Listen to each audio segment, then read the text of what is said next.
Agaga Guresi. That person na general. With Guresi the Nigerian army. It will be like the general or major general between that general. Tí go pè ní last man standing. Ẹ mọ̀ don pè ní last man standing, the chief security officer. Ọlọ́run Mohbad máa ṣọ́ Baba Guresi yẹn o. Na strong man o. Àwa fọ́ fún wọn o. Justice for Mohbad. Ẹjọ́ ẹ máa bẹ́ tó lọ. Aya, well done. Thank you, sir. I appreciate yín gan. Ẹ̀yin olódodo tá ń tọrọ náà ni ẹ̀yin aláàánú èèyàn. Ẹ̀yin èèyàn tí dúró tí èèyàn ń jó ogún bá lé. Irú yín náà là ń fẹ́. Tẹ́ ẹ tún jẹ́ àárí yín, ẹ tún jẹ́ àmọ̀ yín. Ẹ sì fi ẹ̀mí ìmoore hàn. Bẹ́ẹ̀ làwa yìí náà ṣe ń fẹ̀mí ìmoore hàn sí gbogbo àwọn tọ́lọ̀ ń gbé iṣẹ́ yẹn lé lọ́wọ́. Torí àwọn èèyàn ń try gan. Especially ìlú tá a wà yìí, wọ́n fẹ́ lè ní kéèyàn má lè sùn àbí kó má lè jẹ. Níwọ̀nba tí ò bá ti tẹ̀lé àwọn gúrùpù olórí burúkú yìí, àwọn ọ̀bàyéjẹ́, àwọn aṣebi èèyàn yìí. Ṣùgbọ́n nígbà tá a bá ti ń rí ẹ̀yin èèyàn tọ́lọ́run ń lò, ẹ̀yin ìyá rere, ẹ̀yin ìyá olóríire fún ọmọ, ẹ̀yin bàbá àdùnnú fún àwọn ọmọ, èèyàn máa rí yín, ó máa ń yàtọ̀ síra wọn. Ẹ mọ̀ rí wọn pé àwọn eléyìí ìyá gidi leléyìí, ó bímọ re nílé, bàbá gidi lèyí. Yàtọ̀ sáwọn àgàn, àwọn olòṣì tí wọ́n gbéyàwó sọ́dọ̀ tí wọ́n ṣẹ̀ṣẹ̀ ń bi wọ́n pé sàn ni wọ́n bá a sùn sá. Àbáwọn olòṣì kan jàpàlà rárá, wọ́n tóbi okó tóbi ṣùgbọ́n ọ̀rọ̀ ẹ̀rí pógun ni. Àwọn ẹranko èèyàn láwùjọ, àwọn ọkùnrin tí ọ̀tọ́kùnrin, àwọn bá àbárí mọ́, kìí ṣerú àwọn èyí lọ́rọ̀ kan. Àwọn randanrandan ńlé tí wọ́n ti jáde. Ẹ dákun ẹ má bínú jẹ́ mò ń ṣe nǹkan lọ́wọ́, mo kàn dúpẹ́ lọ́wọ́ ọmọ yẹn ni. Ọlọ́run ó bá wa dúpẹ́ lọ́wọ́ wọn. Ilé àtọ̀nà wọn ò ní bàjẹ́ o. Thank you.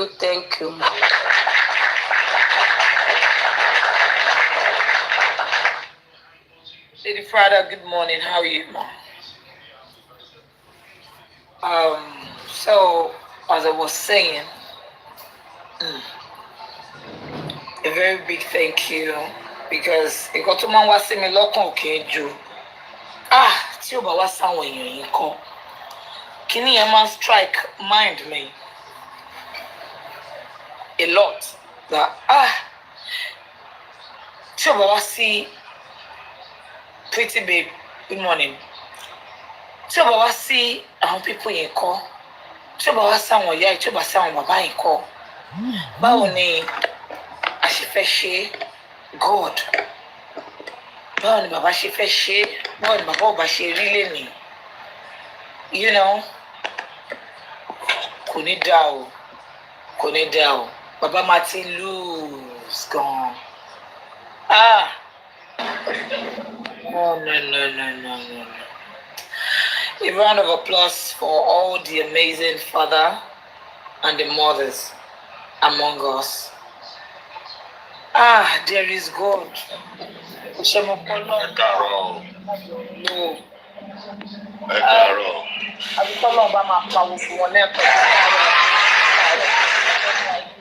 Toyinprape, everybody karo. Lọ́jọ́ bí ọjọ́ yẹn, bọ̀bọ̀ tó ṣe ọjọ́ bí kọ́ ni lọ́jọ́ yẹn, bọ̀bọ̀ tó ṣe birthday lọ́jọ́ yẹn kọ́ ni.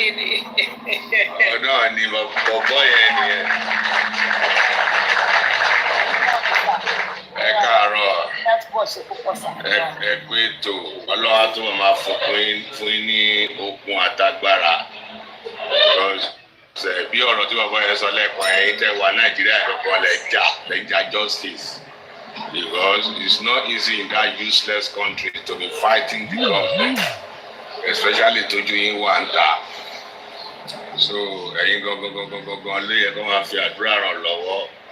Ẹ̀yin bí ìyá Ọ̀yọ́ ẹ̀ ṣe gbogbo ẹ̀yin tẹ́ wà Nàìjíríà ẹ̀yin gangan lẹ́ ń jà justice o.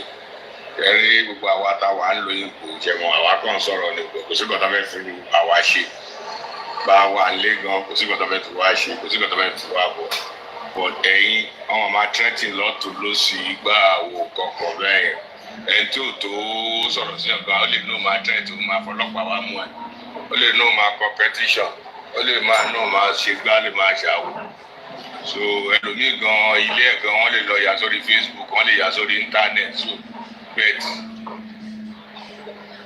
ọlọ́ọ̀lẹ́dùmarè a máa fi ṣẹ́ṣọ́ gbogbo yín o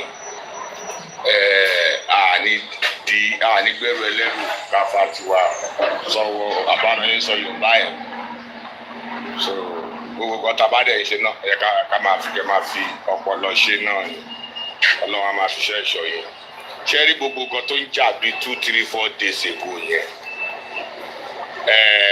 Ọlọ́run àtijọ́ ló máa ń pẹ́ kó tó mú yàn sí i plane ni jet ni tí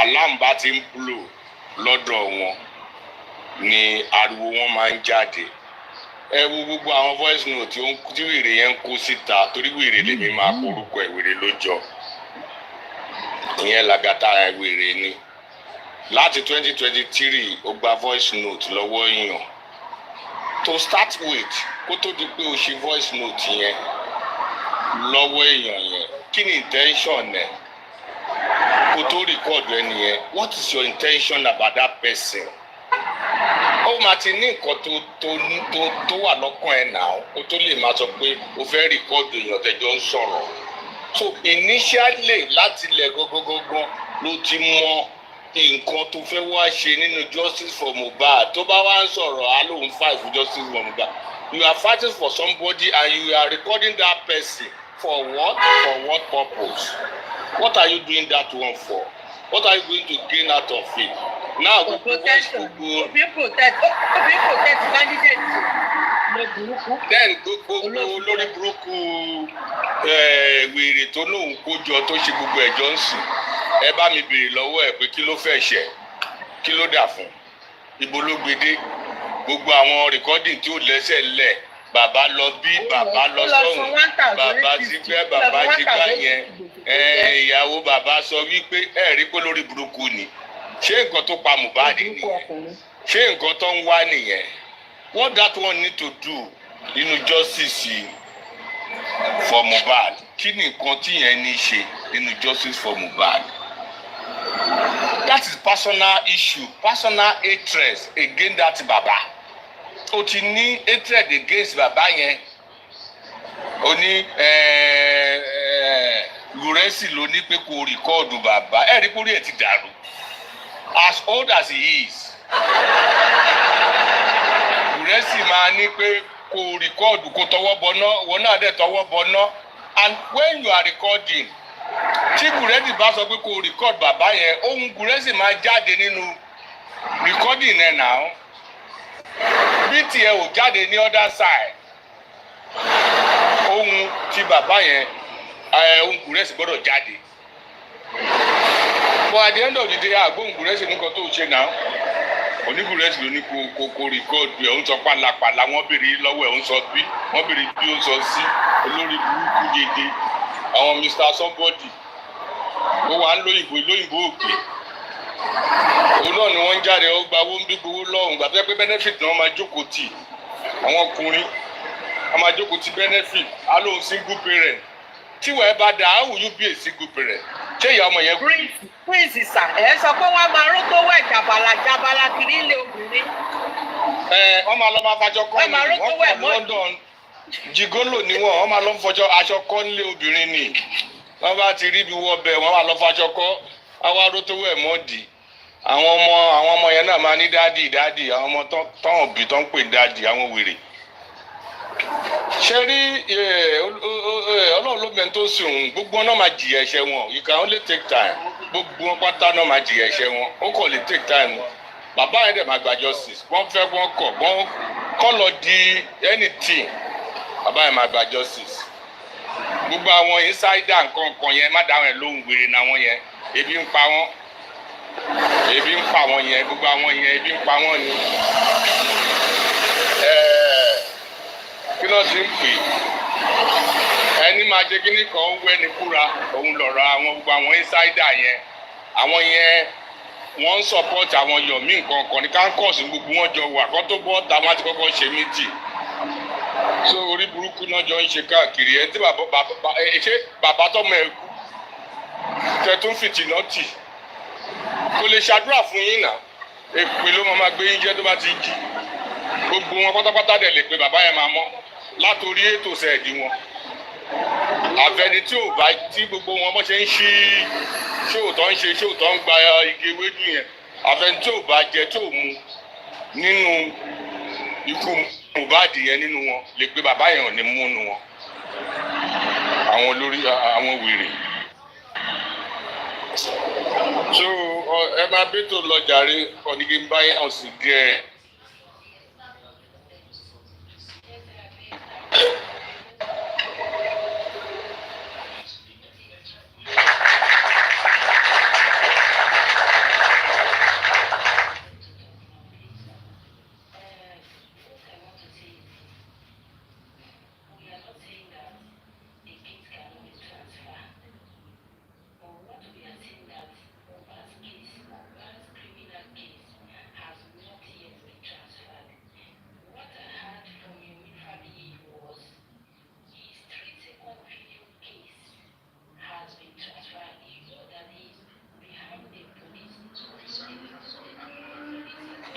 Anybody tó bá ti ń post anything against the man you are not for the man torí èmi ò mọ ẹni tẹ́ ń jà fún you say you are fighting for the man negative thing ẹ máa post against him they always tó bá ti fẹ́ gbọ́ lórí burúkú àwọn náà máa ń play victim nínú gbogbo game victim ni wọ́n àwọn nìkan ni wọ́n máa ń ṣẹ̀. Àwọn nìkan ni wọ́n máa ń ṣẹ̀. They always play victim. Ọlọ́dẹ máa dá sẹ̀ríà fún gbogbo wọn. All of you tẹ̀lé bàbá yìí ò ní ní ìsinmi ilé ayé ẹ̀yìn gan ò ní ní ìsinmi. Ìsinmi máa jìnnà sí gbogbo yín ni. Ẹ ní ìsinmi. Leave the man alone. Ẹ kó ṣe ilé ayé bó ṣe fẹ́ ṣe ilé ayé. Ilé ayé is personal to him. He has his personal life. He has his personal problem. Let him face his life. His life is none of your business. Leave him alone. Kẹ̀fì sílẹ̀. Tẹ̀bà ti fẹ́ kọ́ lọ yọwọ́ lọ́rọ̀ ayé yín. Gbogbo wọn oníkálukú wọn ló ní personal problem wọn o. Wọn ò rán personal problem wọn. Ọ̀rọ̀ bàbá yẹn ni gbogbo wọn náà rán kiri. Ọ̀rọ̀ bàbá yẹn náà rán kiri. A ti sọ fún yín ẹ̀dẹ̀yìn lẹ́yìn bàbá yẹn. Ẹ̀dẹ̀yìn lẹ́yìn ẹ̀ tẹ́ bá ti fẹ́ tẹ̀yìn fúnra yín tẹ́ bá ti fẹ́ kọ́ lọ́hùn kó lọ́wọ́ sọ̀rọ̀ yín ẹ̀dẹ̀yìn lẹ́yìn báyìí leave him alone. Toyinprape, thank you for coming out this morning. Torí mi ti ń wá àbíká.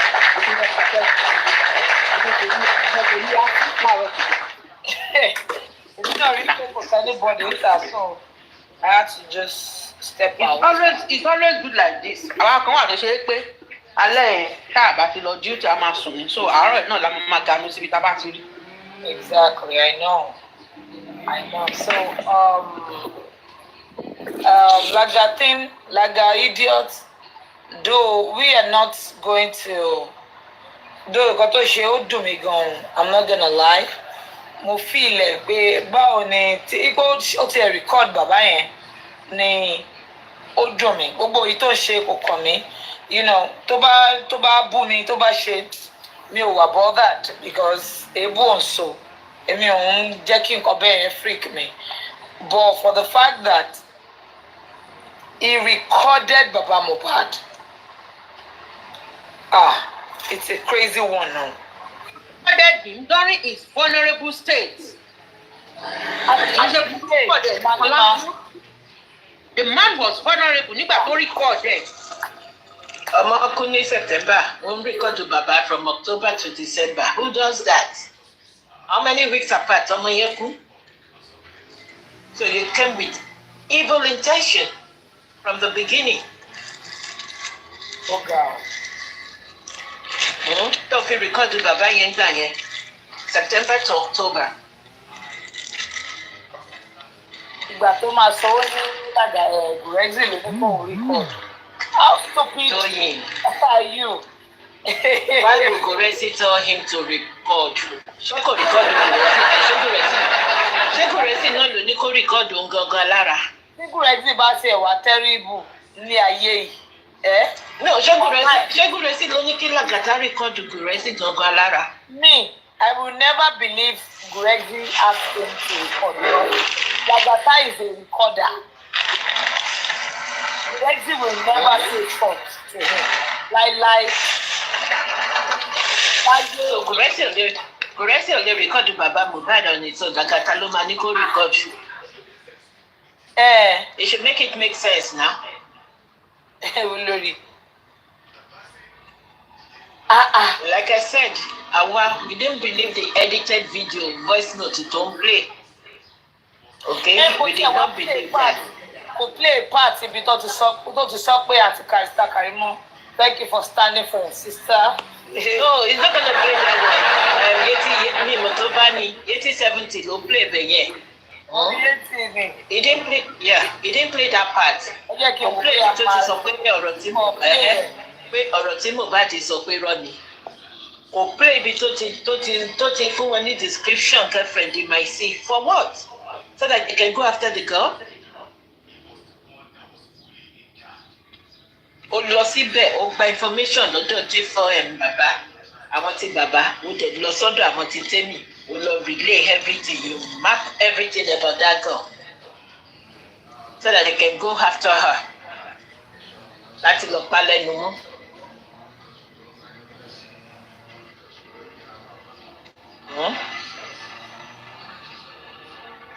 Hello, Sister Toyin. Máa mọ̀ ń gbọ́ yín Ẹ mọ́. káàárọ̀ ìyá mi. Ẹ̀fà náà dé gbogbo ń gbọ́ yín. Yes, ma. Ẹ káàárọ̀. Mọ́mí Ọ̀yọ́ ẹ káàárọ̀, màmí láíláí ẹ káàárọ̀ mà. Mọ́mí Bọ̀súnbọ́lá, Daddy Prince, good morning, sir. Mọ́mí Lady Prado, good morning, my mommy. And all the commenters. Ẹ káàárọ̀. Ẹ káàárọ̀ mà, ẹ káàárọ̀ sir. Ẹ káàárọ̀ gbogbo everybody. Ṣé ti rí láti bí ìjọ mẹ́ta? Ìgbà mi mo lè wo orí péjì mi, orí péjì àwọn apáńpá nǹkan kan. Mo lè bá bíntín kó máa ṣépè fún bàbá wọn pọ̀ bẹ́ẹ̀ yẹn. Ó lè jẹ́ comment section ni máa rí tí màá fi wọlé sórí panel mi màá tẹ kínní guest máa gbé mi wọlé. Ṣùgbọ́n nǹkan tí mo wá rí nínú gbogbo àwọn scenario yẹn ni pé ṣé mo pé láti day one tí gbogbo ọ̀rọ̀ yìí ti bẹ̀rẹ̀ tí àwọn láti bá máa sọ láti máa ní àwọn legal team òṣìṣẹ́ àwọn legal team wọ́n ṣiṣẹ́ underground ṣé underground lè kọ́ gbé ṣiṣẹ́ ni ṣé kinní kan ni ṣùgbọ́n èèyàn mọ̀ wípé bí gbogbo bí àwọn èèyàn yẹn ṣe ń ṣiṣẹ́ takuntakun tí wọ́n sọ pé wọ́n ṣiṣẹ́ tí Odùmọ̀ṣù gbé underground lé àwọn èèyàn wa lọ́wọ́ àṣé iṣẹ́ tí wọ́n ó lọ lábẹ́lẹ̀ gan. Ní orí péjì sísá Lábísọ́mọ Ológo sísá kan àjọ sọ̀rọ̀ ń bẹ̀ sísá ẹ ní ẹwú dẹ̀ pé early last year wọ́n ní àwọn lálàá tọ́wọ́n rí Wùnmí face to face báyìí tọ́wọ́n rí face to face pé ńgbà tọ́wọ́ ọ̀ka àwọn ó tún lọ pé àwọn rí pípọ́ ẹ̀ fọ́ọ̀sì èrò wá lójú àlá nìyẹn o ní Wùnmí nìyẹn o kò wá mọ̀ gbogbo oríṣiríṣi so mo wá wò pé ṣé bí àwọn èèyàn ṣe burú tó rè ṣé bí wọ́n ṣe ń ṣiṣẹ́ takuntakun wọ́n ṣe ń ṣiṣẹ́ burúkú ipe kí ìlérí Olúwa kó má rí justice gbà kò tí ì mọ ìtàn máa ṣe sí bàbá ní bàbá nínú ẹ̀ náà ni tí Lagata gbé jáde no wonder tí wọ́n fi sọ pé ẹ fi wọ́n sílẹ̀ ẹ jẹ́ kí wọ́n máa ṣe kó máa gbó lọ Wùnmí sọ pé kí wọ́n fi wọ́n sílẹ̀ Wùnmí ẹ wá rí oríṣiríṣi ọkùnrin tí wọ́n bá kọ nǹkan mi báyìí sórí péjì wọn báyìí èrò ọlọ́run á dẹ̀ bà mí pé ṣé èèyàn làwọn kíní burúkú yìí ṣé èèyàn ní àwọn kíní burúkú yìí èèlò ni wọ́n fẹ́ fún yín màámi mi ò ṣeré o èmi mọ̀ pé nǹkan tó ọlọ́run gidi ọlọ́run ló mọ̀ọ́mọ̀ yan àwọn èèyàn gidi àwọn bíi general avengers àtàwọn ọkùnrin kan tí wọ́n bá ké tẹ́ bá gbọ́ tí yorùbá máa sọ pé ọmọ aké nígbó kẹ́rù ò bára ọ̀nà àwọn ọkùnrin wa ni ọlọ́run àwọn ìyá olóríire àwọn ìyá tẹ́ pé kò sí nǹkan tí ó ṣèdílé wọn tí ó ṣe ọmọ wọn àtẹ̀mí náà o torí ìyá gidi lèmi náà àti gbogbo àwọn ìyá gidi wa nǹkan ò ní ṣe ẹ̀mí ẹnikẹ́ni torí tí ò bá sí àwọn èèyàn tó lè dúró tán màámi ṣe ti rí nǹkan tí wọ́n plan lé ó lágbára nǹkan tí wọ́n ń ṣe lábẹ́lẹ̀ ó lágbára ṣùgbọ́n èmi gbàdúrà láàárọ̀ ilẹ̀ tó mọ́ ẹ̀ tàbá ìrí ẹ̀dá tàbí àwọn èèyàn tí wọ́n pláǹtì sí àárín àwọn èèyàn olódodo làgàtà lọ́kùnrin làgàtà lóbìnrin tí ojú wọn ò tí hàn ṣùgbọ́n tí ojú wọn hàn fún ọlọ́run tó ní ayé àti ọ̀run tí wọ́n wò ó pé ikú tọmọkùnrin ikú ó dá àwọn lọ́rùn ṣùgbọ́n tí ò tẹ ọlọ́run lọ́rùn tó dá àwọn àtàdúró lọ́rùn ọlọ́run á fi rí ikú bẹ́ẹ̀ yẹn á fi gbẹ̀mí gbogbo ọmọ táwọn náà ní ọlọ́run á wo ogun ìyà àtomi ojú bàbá yìí bàbá tó dúró títí pé ṣó yìí ni pé kí ọmọ fìyàn sílẹ̀ kí olùzọ ọmọ kí àwọn ọmọ tó kù tó wá dúró tó sọ pé àwọn ò fẹ́ dájọ́ ìyá tó tún bí ọmọ tó dẹ̀jẹ̀ lé lórí tó jẹ́ ìyá Mohbad òun náà tún fi bàbá yìí lẹ̀ ṣé fámìlì gangan wọ́n béèrè lọ́wọ́ Wùnmí ní interview ẹ̀ kan wọ́n ní báwo wà ní fámìlì yẹn sìn ó ní fámìlì yẹn kò ó ti bàjẹ́ náà ṣé ẹ gbọ́ Wùnmí sọ wípé fámìlì yẹn ó ló ti bàjẹ́ náà torí pé ó ti mọ̀ pé báwo ìbò ló fẹ́ gbé bẹ̀rẹ̀ àtúnṣe nínú fámìlì yẹn ṣùgbọ́n mo mọ̀ wípé bí ọlọ́run ti ń bẹ tí ẹ̀mí ẹ̀ ń bẹ láàyè ọlọ́run ní fi bàbá yẹn sílẹ̀ ọlọ́run tó ní ayé àti ọ̀run kò ní gbà fún wọn bí wọ́n ṣe fẹ́ kí bàbá yẹn rí kò tí ì mọ̀ oríṣiríṣi o àwọn sakuma wà ń bẹ lóníranran tí wọ́n ń gbé tí sakuma wá sí nàìjíríà tó ń gbé bàbá yẹn kiri àṣé wọ́n ṣiṣẹ́ hand to hand wọ́n á ní ìwọ náà lọ ìwọ náà wà á rí wọn ìwọ náà lọ mo sọ fún ọlọ́run tó bá jẹ́ èmi tí mò ń sọ̀rọ̀ yìí ni mo fẹ́ gba àbọ̀dè fúnnu justice yìí pé kó má lè wáyé kí ọlọ́run tó láyé àti ọ̀run kó gba ẹ̀mí mi tó bá pé èmi tó bá kú òní tó kú ọ̀la tí mo wò wípé orú ikú tó ọmọ ọlọ́mọ kú ikú oró tí wọ́n fi pa sínú ilé ààrẹ tó bá jẹ́ pé tó bá kú òní tó kú ọ̀la kí ìrìnrìn àbọ̀dè nínú ìrìn àjò yìí kọ́lọ́ kó mú ẹ̀mí mi kúrò torí mi ò rí nǹkan ó máa ń gbomi ojú lójú mi ó máa ń gbomi ojú lójú mi tí bá ìgbà mi ti máa lọ sí hospital bá ti máa wo kinní wọ́n á ní kinní mo ti wà kinní wọ́n á ní mo ìwé púpọ̀ ẹ̀ kinní bíbí mi ti lọ sókè because ó máa ń dùn mí wàláhì ó máa ń dùn mí ó máa ń dẹ́lẹ̀ dànù pé orí àwọn èèyàn burúkú wo lọ́lọ́kó sí ilé ayé yìí tẹ́bí àwọn èèyàn burúkú yìí tó dẹ̀ pọ̀ jù tó wọ́n ṣiṣẹ́ burúkú yìí Yorùbá ni wọ́n gbọ́ Yorùbá wọ́n mọ bó ṣe ń lọ ṣùgbọ́n torí ìka inú wọn ìka burúkú inú wọn ìka ọ̀dájú abiyamọ ọkùnrin àtobìnrin òun rìkọ́dù bàbá ní bàbá Lagata ó ní jèrè ọmọ tó ní mo sọ ni mi ti jẹ kankan láàárọ̀ yìí mo dúró lórí ilẹ̀ Ọlọ́run ìwọ náà ò ní jèrè ọmọ ò ní jèrè ọmọ tó ní àti ìwọ ẹ̀yin tẹ́ ẹ tún kù táwọn ọmọ ṣùgbọ́n tọ́lọ́run rí yín tẹ́ ẹ fi ara pamọ́ gbogbo nǹkan tó mú tó ń dùn yín nínú Ọlọ́run á sọ di ìbànújẹ́ mọ́ yín lọ́wọ́ ni tíyàn bá wálé ayé òun sinmi náà ẹ pọmọ ọlọ́mọ Wùnmí ó pọmọ ọlọ́mọ sínú ilé ààrẹ Wùnmí pa Mohbad ni torí Liam ló ṣe pa Mohbad torí Liam ló ṣe pa Mohbad èmi ń sọ kò síbi tẹ́mi máa dé tí mi ní sọ. Kí ló ṣẹlẹ̀ a ní kọ́ lọ́mọ gbọ́mọ ẹ jẹ́ kí Wùnmí lọ ṣẹ̀wọ̀n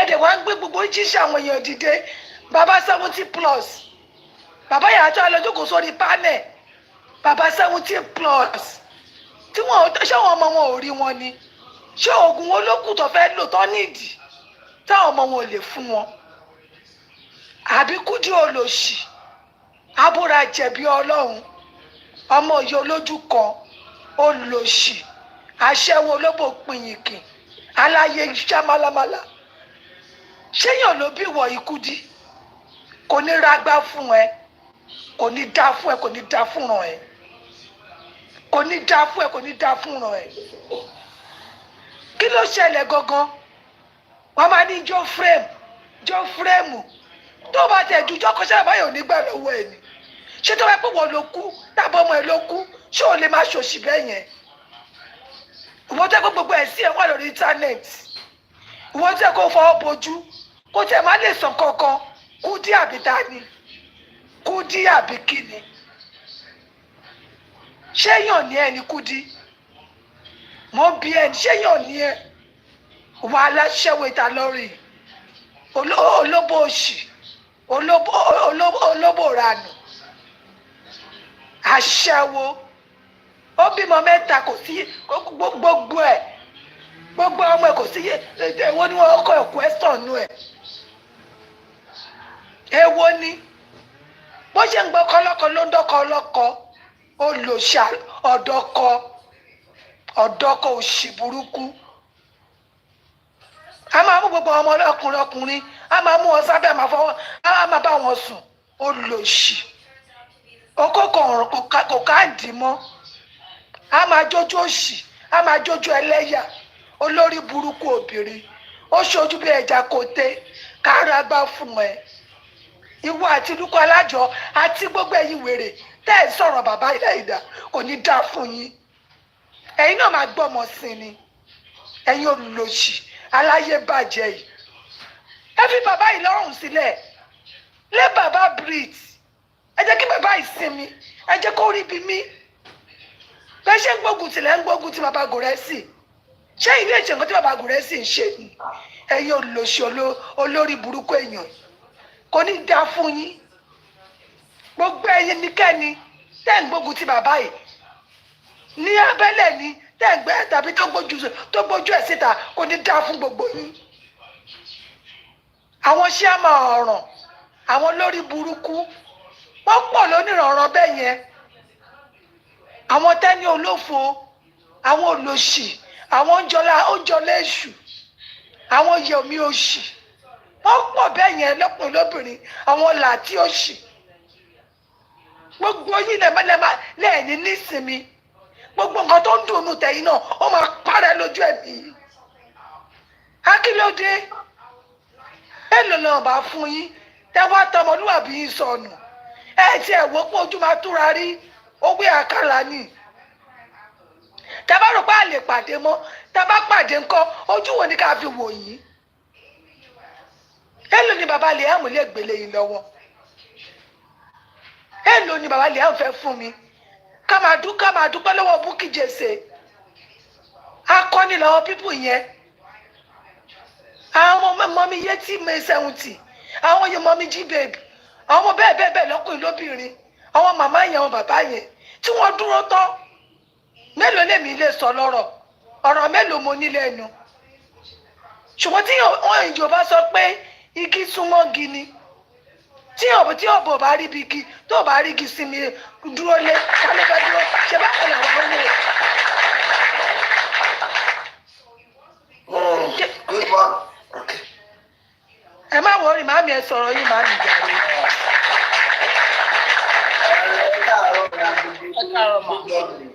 Ẹ káàárọ̀ èmi fẹ́ wá sí. ẹ yẹ kí mọ́mí jíbe ẹ kí padà sáré lọ. Any Lady Father, help me, allow me, please. I don't want to also go to this manner. Everyone is going. The Spirit is saying, I want to say this: rejoice in the Lord, rejoice. I have to sing this song for every one of us. I'm sorry, Lady Father. Can you grant me to go before you, please? Lady Father.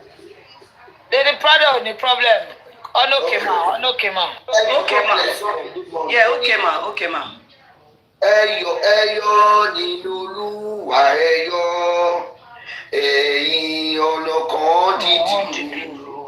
Àtàwàtàṣe láyọ̀fẹ́, mú bànújẹ́ kúrò lọ́kàn yín. Ẹyọ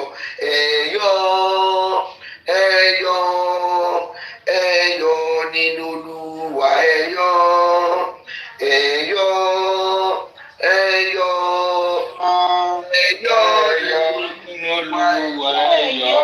Ẹ wá gbé eléyìí, ó ní nígbà tí ogun bá lọ. Orin wa lẹ́kọ̀ọ́ ìṣẹ́sẹ̀lẹ̀ ní ẹni. ogun Jésù Ìyàwó ojú gbogbo wà lọ. ẹyọ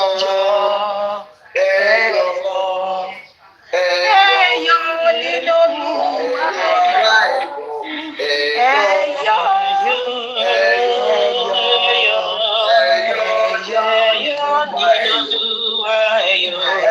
allow me the third one. Bọ́sán lójú tó ẹ̀dẹ̀rù báyìí. Ẹ má jẹ́ kọ́kọ́ ìbàjẹ́. Bẹ́ẹ̀ létí tí ẹ wò yọ̀tọ̀. Ẹyọ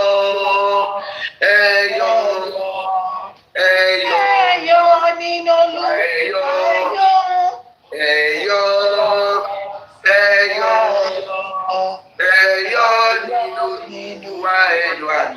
Ṣẹ́rí, ẹ jẹ́ a máa dúpẹ́ lọ́wọ́ Ọlọ́run torí bó ṣeun torí pé àánú rẹ̀ dúró láéláé. Ẹ jẹ́ a dúpẹ́ pé ó dá wa sí, gbogbo wa kò sẹ́ni tó lọ sọnù látòrí bàbá alọ́ba Olúwabániwò Joseph Olúwabániwò títí dé gbogbo wa àti òòsà àtìlé kọ̀ọ̀kan. Ọpẹ́ ògo ìyìn fọ́lọ́run ni kò ṣe mímọ̀ ṣe wa bí kò ṣe ti ọ̀gá ògo. Wọ́n lè dìde ogun ó necessary ó normal, I will say it that way. Ṣùgbọ́n bólúwa ti ń bẹ tí ẹ̀mí ẹ̀ ti ń bẹ táwa dúró lórí òtítọ́ àti òdodo wọn kò lè borí, wọ́n ti fail. Ṣé tábà orí mọ́kànlé ni àtàná èmi ò gbọ́ gbogbo tí Lagata play Ọlọ́run tẹ̀tẹ̀ lísìn mo ní mo busy but mo ń fi díẹ̀ mo wà pẹ̀lú yín pẹ̀lú spiritually and physically sometimes mo ń fi ẹ̀mí jẹ́rí ayé lè ṣe ohun tó ń mọ̀ bàbá yẹn ti kọ́ lọ́run ó ní ti gbàlà lójú. Àwa ni Ọlọ́run wọn bíi Ọlọ́run ò ní sọ̀kalẹ̀ ṣùgbọ́n ó rà àwọn màlẹ́kà tiẹ̀ tó kún wa lọ́wọ́ ṣẹ́. They can say whatever they like. Kò ju eléyìí náà lọ, kò jù lọ. Èyí tó bá ń bọ̀ gan lẹ́yìn eléyìí apá Ọlọ́run ká Ọlọ́run ṣẹ́gun ó tún ṣẹ́gun lé ogun orílẹ̀ ogun àrí. Ó ń ṣe especially fún bàbá yẹn àti àwa lórí pọ̀ dúró jẹ́ ẹ̀kọ́ rí pé lásán ni wọ́n ń ṣe yìí. Àwa lè àní gbà ẹ jẹ́ kọ̀ọ̀kan wá ṣe gírí. Wọ́n rìkọ́dù ìyà àti ègún àti ìbànújẹ́ tí Lagata àti Fatai Ìdòwú Adébáwò máa rí tìrantìran òun ló gbé lọ́wọ́ yẹn àtàwọn yòókù. Ẹ jẹ́ àdúró tiri pé Ọlọ́run ló wà lórí ìtẹ́ ló ṣiṣẹ́ yìí. Please ẹ má jẹ́ àwọn nǹkan. Akíní bàbá yìí ṣe fún yín ó ṣe kinní kan. They are doing it to God. Àwọn rò pé bàbá làwọn gbógun tì. Wọ́n ń tọ́ ọbọ̀ Ọlọ́run lójú. Ẹ̀pá ní ọmọ. Iṣẹ́ ọwọ́ Ọlọ́run ló gbé ògo yìí fún. Ẹ rò pé lè pa ògo náà ẹ̀ lè pa. Ẹ kàn pa ara ni ẹ̀pẹ́ mi. Ǹtẹ́ ẹ̀mọ̀ nìyẹn. Ẹ tún ṣe wọ́n máa ó ń ṣẹlẹ̀ káàkiri. Eléyìí ó jẹ́ ẹ̀kọ́ fún wa tí o bá wo ìrírí ayé yìí ìyá mọ̀ pé yes nǹkan ń bẹ ṣùgbọ́n bí olúwa ti bẹ tí ẹ̀mẹ́ ti bẹ kò ní fi bàbá yìí sílẹ̀ kàtẹ́ àwa náà ká dúró tì ó yẹ ká dúpẹ́ pé we still have this ó tún gbé wa fún wa ó continue láti fún wa ní strength to carry on in this fight a fi ilé wa sílẹ̀ a fi ọ̀nà wa sílẹ̀ a fi ohun gbogbo sílẹ̀ àwa ṣe ti ọlọ́run ọpẹ́ ló yẹ ká máa dún wọ́n ti pòfo wọ́n dẹ̀ máa pòfo ìyà tó máa jẹ Lagata is not only on the platform Lagata tí bá wọ ọlọ́run táwọn abiyamọ tó ń sunkún gbogbo yín àti ẹni tí a lè dárúkọ bẹ́ẹ̀ bí n ti owó ní kókó ẹwú bẹ́ẹ̀ ṣe rí ẹwù gbèsè ayé yín ó dẹ̀ bàjẹ́ ni ọlọ́run mọ̀ prolong yín fún kí ìyà kó dé ìyà títí náà ní ọmọ àrọ́mọdọ́mọ mo ń sọ ẹni pé mo kàn sọ scripture ní Exodus 20 ló sọ 5 ó ní òun á bẹ ẹ̀ṣẹ̀ bàbá especially ẹ̀yìn ọkùnrin lẹ́pọ̀ jù bẹ́ẹ̀ lára àwọn ọmọ yín ìran díran yín ẹ ní wòjọ ẹ rò pé báyà lásán ni ẹ kàn ń sọ̀rọ̀ àwa náà mọ̀ pé lásán kọ́ èṣù tó gbé yín wọ̀ yẹn tí ọlọ́run ti ṣẹ́gun Jésù ti ṣẹ́gun èṣù ó ti ṣẹ́gun Sátánì ẹ má bínú àwọn tó bá jẹ́ oníṣẹ̀ṣe wa àti mi ọ̀ èṣù I don't rubbish any person religion ẹ ti gba tiyín ẹ ti gba ìdájọ́ Mohbad máa rí justice ẹ̀yin tó kù ẹ dìde àwa láàní sinmi láàní dúró láàní dákẹ́ àdúrà láàdẹ̀ ní wéèvì kúrò lọ́dọ̀ bàbá Gúrẹ́sì wọ́n gbógun tí ṣẹ́ni tó ṣe arákùnrin yẹn ọlọ́run àjẹ tọ́lọ̀ bá ṣí wa lójú ẹ̀mí mọ̀ pé wọ́n gbìyànjú ṣùgbọ́n ọlọ́run ò fi ẹ̀mí bàbá yẹn Gúrẹ́sì lé wọn lọ́wọ́ Gúrẹ́sì dàbí iná tí ọlọ́run mọ yọ bàbá ká Gúrẹ́sì is not about physical ọlọ́run ló mọ̀ gbé Gúrẹ́sì tí bàbá kò ń ṣe bí ẹ̀ ṣùgbọ́n ó gbé dìde pé dúró kó gbé orí àwọn màlẹ́kọ̀ níná ni ó lé Michael yí bàbá àti Gúrẹ́sì ká àbólúwá wà lórí wọn àtàwa náà ẹ má jẹ́ àmì kan whatever they say they can say whatever ti ọlọ́run lójú ti gbàlà lójú ẹ jọ ọsọ Toyinprape ìgbà tí mo jí lórí bẹ́ẹ̀dì ọ̀tọ̀ mo ti jí mo ṣe prayer bọ̀ mo wá ń gbọ́ pé ó dùn mí ọ̀rọ̀ kéèyàn máa record ìdájọ́ wà fún Lagata ó ti ń gba ìdájọ́ ẹ̀ àti gbogbo wọn tó kóra wọn jọ nítorí èèyàn kan ìṣubú yìí dìrọ̀dìrọ̀ yìí ni tọmọtọmọ I'm telling you àti tó bá pé lórí òtítọ́ àti òdodo lẹ́wà tí ẹ gbowó ẹ̀jẹ̀ torí pé ẹ ń try láti like someone said it's not Wunmi gangan non cover of who is Wunmi ta ni Wunmi ẹni tó ní ọmọ bẹ́ẹ̀ ọba ni which àjẹ́ sọ pé ọba ni tọ́ba ó yẹ kó jáde ó ti ṣó ti fi wọn ẹ ní sinmi o aláfíà ti ti gbogbo. ẹ pé God of Justice wọlé mo fẹ́ sọ̀kalẹ̀ pẹ̀lú ilé.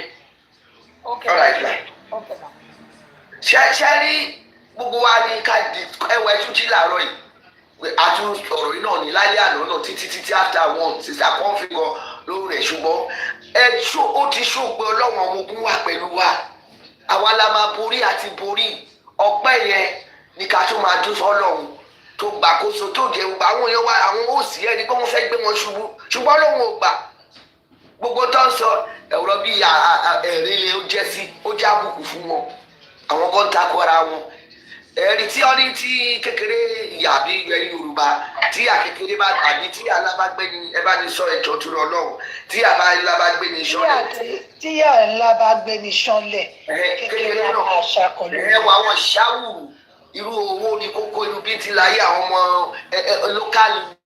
local level tí wọ́n rẹ̀ ẹ owó ní kókó ẹ̀bọra ní ugbó ìyá tó ti da tó ti ká lọ́wọ́ tó ti kákò ṣerú àwọn yẹn ìtorí owó tó ń fún owó ẹ̀jẹ̀ ẹ rí i pé ìbò ti wà láyé wọn ò lè ṣe ìdílé wọn ò lè dá mọ́ títí láyé àtọ̀rọ̀ dìrọ̀ wọn ọ̀rọ̀ ọlọ́run ni ọlọ́run ló sọ torí ẹ gbógun tẹni àmì òróró ọlọ́run ìwọ̀n bàbá yín sáyẹ́ntìsì ọ̀gá yín ó sọ oníṣẹ́ ní wòlíì ní bàbá ó dìklẹ̀ ẹ mọ̀ pé gbàmí ẹ bá rí wèrè gbàmí ẹ bá ní àwọn èrè ní ọ̀rọ̀ tó máa jáde lẹ́nu ẹ gbàmí ẹ máa wà ṣọ́ọ̀kì ni ó ní ẹni àmì òróró ní bàbá ó ní má fọ ọkọ ẹni àmì òróró má ṣe wòlíì mi níbi they don't know anything àwa ni ká intensify ẹ jẹ́ kó ṣe tó bá mú wọn ṣùgbọ́n wọn ò ní borí so Lagata tó lọ record torí àwọn ẹjẹ ọkọ̀ fún àwọn kan ò wà ní ọ̀hún sọ̀rọ̀ láàrin wa wọ́n lè dákẹ́ ṣùgbọ́n ìmísí wọn ọ̀rọ̀ wọn ní tó máa dí Lagata tó máa ṣe fún àwọn ẹni bíi ó dàbí ìlú mi títí wá ni tó bá ń sọ pé alágbájú ṣe máa wá ní dáàlé yẹn ìwọ gan iṣẹ́ tó ràn wọn wàá fẹ́ lè máa káàdùn fún àwọn ẹni bí wọn yìí. They are there among us. Lagata wàá jẹ sọ́nọ́bọ̀yà òun lọ kiri ó rí pé ara ẹ̀ ló ti bẹ́ ò ní ìsinmi ti jìnnà sí ẹ̀ ò lálàáfíà wàá yí ẹ̀ bó ṣe rí. And ó kọ́ dùn mí eléyìí tún kọ́ wa lọ́gbọ́n ṣe bá rí àwọn kan tó fẹ́ máa romance mi bá wà níbí báyìí mo ti kọ́ gbọ́n láti ilé wa mo fi tẹ lómi kọ́gbọ́n èmi ò náà rẹ̀ it's not that I don't talk to people àbí báyà ní church kìíní kan mo bá dream mi torí mo máa ń bí Ọlọ́run fún mi ní ẹ̀mí discerning spirit yẹn tọ́ni ọba jọ́wájú mi báwo láti fi wọn I'm not saying I'm perfect it is God it can only be God kẹfẹ spirit mi ò ní click mo dẹ̀ dúpẹ́ I never call people pé báyìí irú ẹ̀ ní Lagata tó wọlé sí gbogbo wọn lára àwọn tó sọ̀sọ̀ kó sọ irú ẹ̀ náà ìwọ tó wo ṣèpù ẹ̀ ogun látòkè wá kéré wá kúrú nísàlẹ̀ ṣé ṣèpù ni ẹ tọ́ba ní kí n kọ́ ẹ báyìí tọ́ba ní kí n kọ́ nǹkan fún ẹ Ọlọ́run kò ní pè ní 1 second tí máa fi gbà tiẹ̀. ẹ ti rí wọn rí. ẹni Ọlọ́run máa jẹ níta ni rí.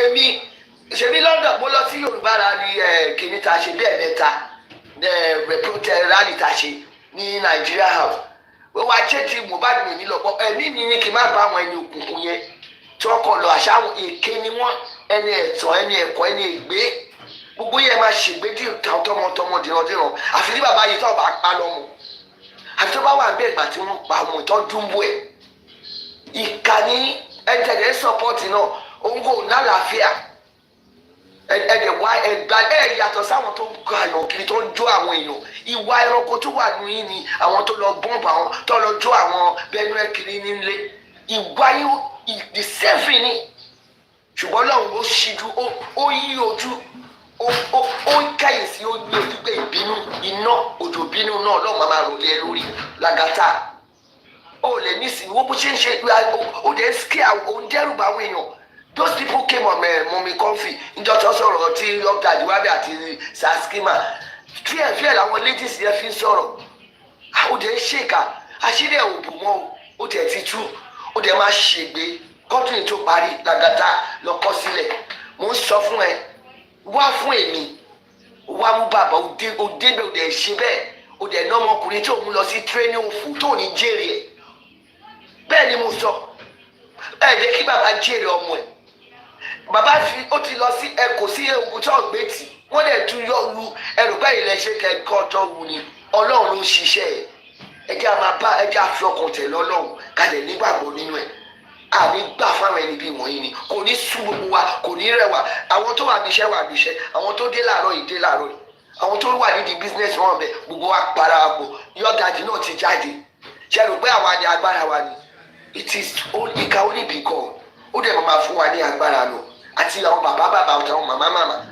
bàbá prince happy birthday again ẹ ṣe birthday ẹ tún yọ síwájú yẹn ẹ mọ̀ gbọ́dọ̀ ló ṣe ni àti ìgbà kò bá bó ṣe bá bọ́ bá fẹ́ bọ́ bá kò bá ráyé fẹ́ bá ráyé kọ̀ bọ́ fẹ́ bọ́ kọ̀ justice for Mohbad ó ti dúró lé àṣẹ tí bàbá tẹ ọmọ tẹ mímọ́ láṣẹ Jésù Kristi Olúwa wa kò sí tó máa ṣe ọkọ̀ọ̀kan nu wa àtàwọn ọmọ tó rà dúró fún títú àti òdodo wọ́n sọ níta bá dákẹ́ ọ̀rọ̀ wá dàbí philosopher kan ó ní the world is not being destroyed by the wicked and evil people like Idowu Fatai Adebawo and co only by the good people that fold their hands and watching àwọn watch mọ́ àdúró torí ẹ̀rọ àṣẹ olúwadé máa fún wa ní agbára tó kù Lagata ìyá ayérayé àti kúdí o àti olùsí olórí burúkú tó ní fọ́kìn bàbá Mohbad ìjọ tó ti sọ mi ò kí n sábà come for her ìjọ ẹ̀ mo ti di pé ẹnu ẹ̀ kò ti ṣègbè that Exodus 25 is for you Kudi àti Lagata ní gbogbo yín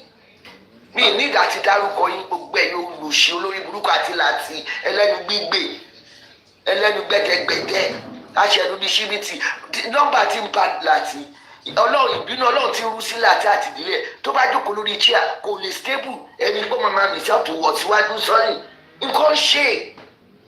nǹkan ṣe wọ́n kí ló dé ẹ kò gbẹ́sẹ̀ bàbá ni wàhálà bàbá ló máa parí ọ̀rọ̀ bàbá ló máa parí o ẹ̀ ní nísìnyí Kúdí olórí burúkú nǹkan àlejò olùṣí ẹ ọ̀rọ̀ ọlọ́rọ̀ Lagata kan ti ṣe pẹ̀lú ẹ̀ mo sọ ẹ̀ ni mo sọ bẹ́ẹ̀ ẹ lọ wádìí mi ibi tẹ́ máa kú sí nìyẹn Lagata náà ti ṣe pẹ̀lú ẹ̀ ó rí fọ́ọ̀tì kankan lára Lagata àyàtì yẹn wá sọ̀rọ̀ that guy in South Africa ó sọ̀rọ̀ pé báyìí ni Lagata ṣe èèyàn burúkú ni ó tẹ́lẹ̀ bọ́ọ̀yẹ̀ hàn bọ́ọ̀yẹ̀ kọ́kọ́ fẹ́ insult náà ó insult torí Lagata tó gbìjà tó dẹ̀ ti jọ before camera down ẹ̀ ti ríra yín wọ́n wá jọ bẹ́ẹ̀ dòṣù kí ló tẹ̀ ká rẹ̀ kú náà gbogbo ṣe rí òun ní ṣéèpù díẹ̀ tó tún yọ kókó níbi òkè ó dẹ̀ irritate àti gbẹ̀dá ní ọkọ̀ òfò tó ṣorí gbàgàgbàgà bàbá ẹ̀rín ọ̀dẹ̀ ẹ bá rí lùpẹ̀ ẹ̀rín ọ̀dẹ̀ bẹ́ẹ̀ làwọn ọmọ ẹ̀ náà yóò ṣeré ní ta ló sọ pé mi lò dárúkọ àwọn ọmọ ẹ̀ ọmọ ní Mohbad náà tọ́ pa tẹ́ ní bàbá ẹ̀ lára ara ní ẹ Kudi abiyamọ òfò ní ẹ ó yàtọ̀ sí Mohbad like people are saying yes èèyàn kan ọ̀nkà lórí ventures gbogbo ìyá Mohbad tó tọ́ threat wà bẹ́ẹ̀ ìyá Mohbad ò nọ́kàn bí àwa wọ́n ń di remote ni wọ́n ń remote life ẹ̀ pé ṣé kọ́ wọ́n á pa òun náà ní ìlú ẹ̀ lẹ́wọ̀n pé burúkú yẹn bó ṣe rí nìyẹn yẹn lẹ́yìn náà dá tùdì kìíní fún ṣé báyà ó kọ́ lọ́pọ̀ ẹ̀bùn tó bá dá bí amọ̀ mí ni bóyá kú wọn náà kú torí wọn náà máa jẹyà kò ní òkè ẹ jẹ́ kékeré mi náà kúkú lẹ́ bá gbé.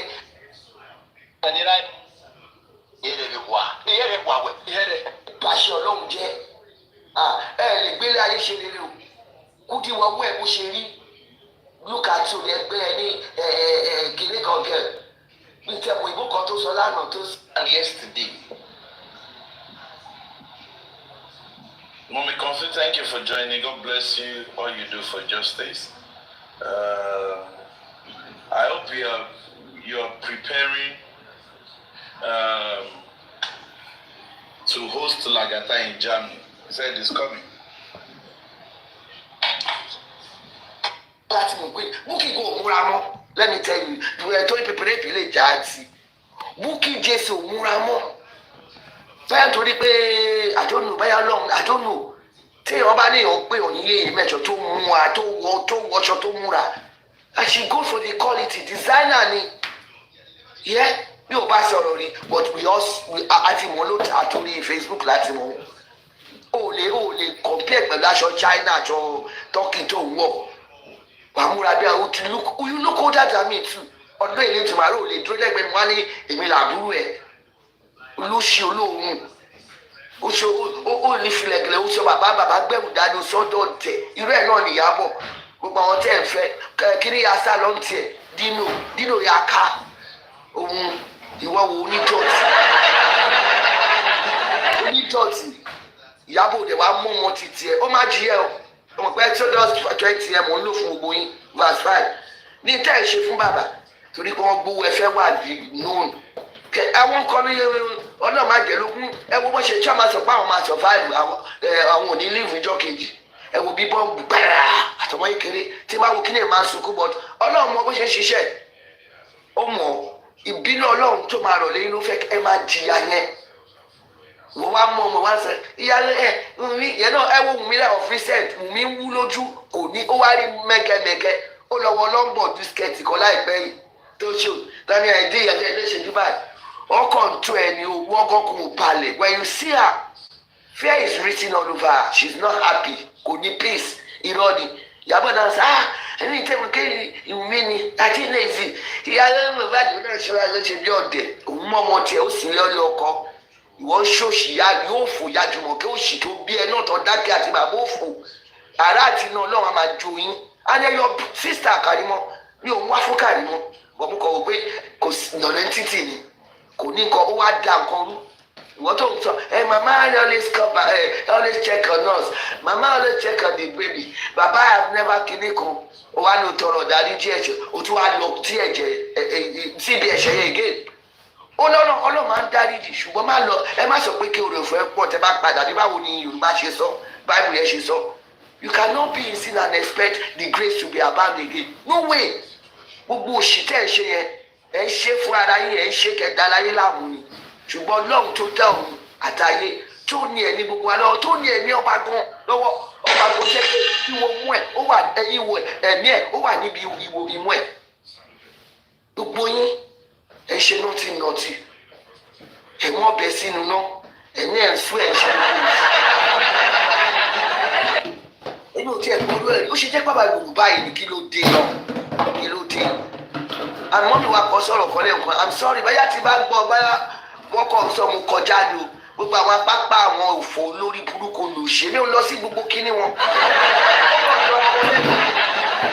nínú ọ̀rọ̀ tí ó ní Lagata sọ tó ló ṣe rìkọ́dì èmi ò gbọ́ mi tí gbọ́ jì sí wa ẹ̀yin tẹ́ kàn ń sọ tẹ́ ẹ̀ brief ni I'm not interested torí mo mọ̀ pé ọba tó jọ ọba lọ ọba láyé ọba tó wà títí láéláé àìkú àìsàn àìdíbàjẹ́ ọba kìkì mọ́lẹ̀ kìkì nkìkì ogo ó ti ju gbogbo ayé lọ ó ti ju gbogbo wọn lọ Lagata mi tẹ̀ ní olùsì Fatai Ìdòwú Adébáwò orúkọ ẹ̀ á ti ṣiṣẹ́ lọ́wọ́ mo sọ síta gbangba ni wà ní òṣèré ẹ̀rí ilé eléyìí máa fi ṣàṣe mu gbogbo àwọn obìnrin yẹn ló ń romance ṣé bó lọ fẹjọ́ mi sùn àǹtí ẹ̀ ó wọlé sí ẹ lára àti rìkọ́ọ̀dì gbogbo wọn ìyẹn ní kiri mo ní láyé ẹ wá tó fẹjọ́ mi sùn òun ò mọ òun ò ṣe kankan fún mi ó ṣe abiyamọ ni mí iṣẹ́ Ọlọ́run tó fọwọ́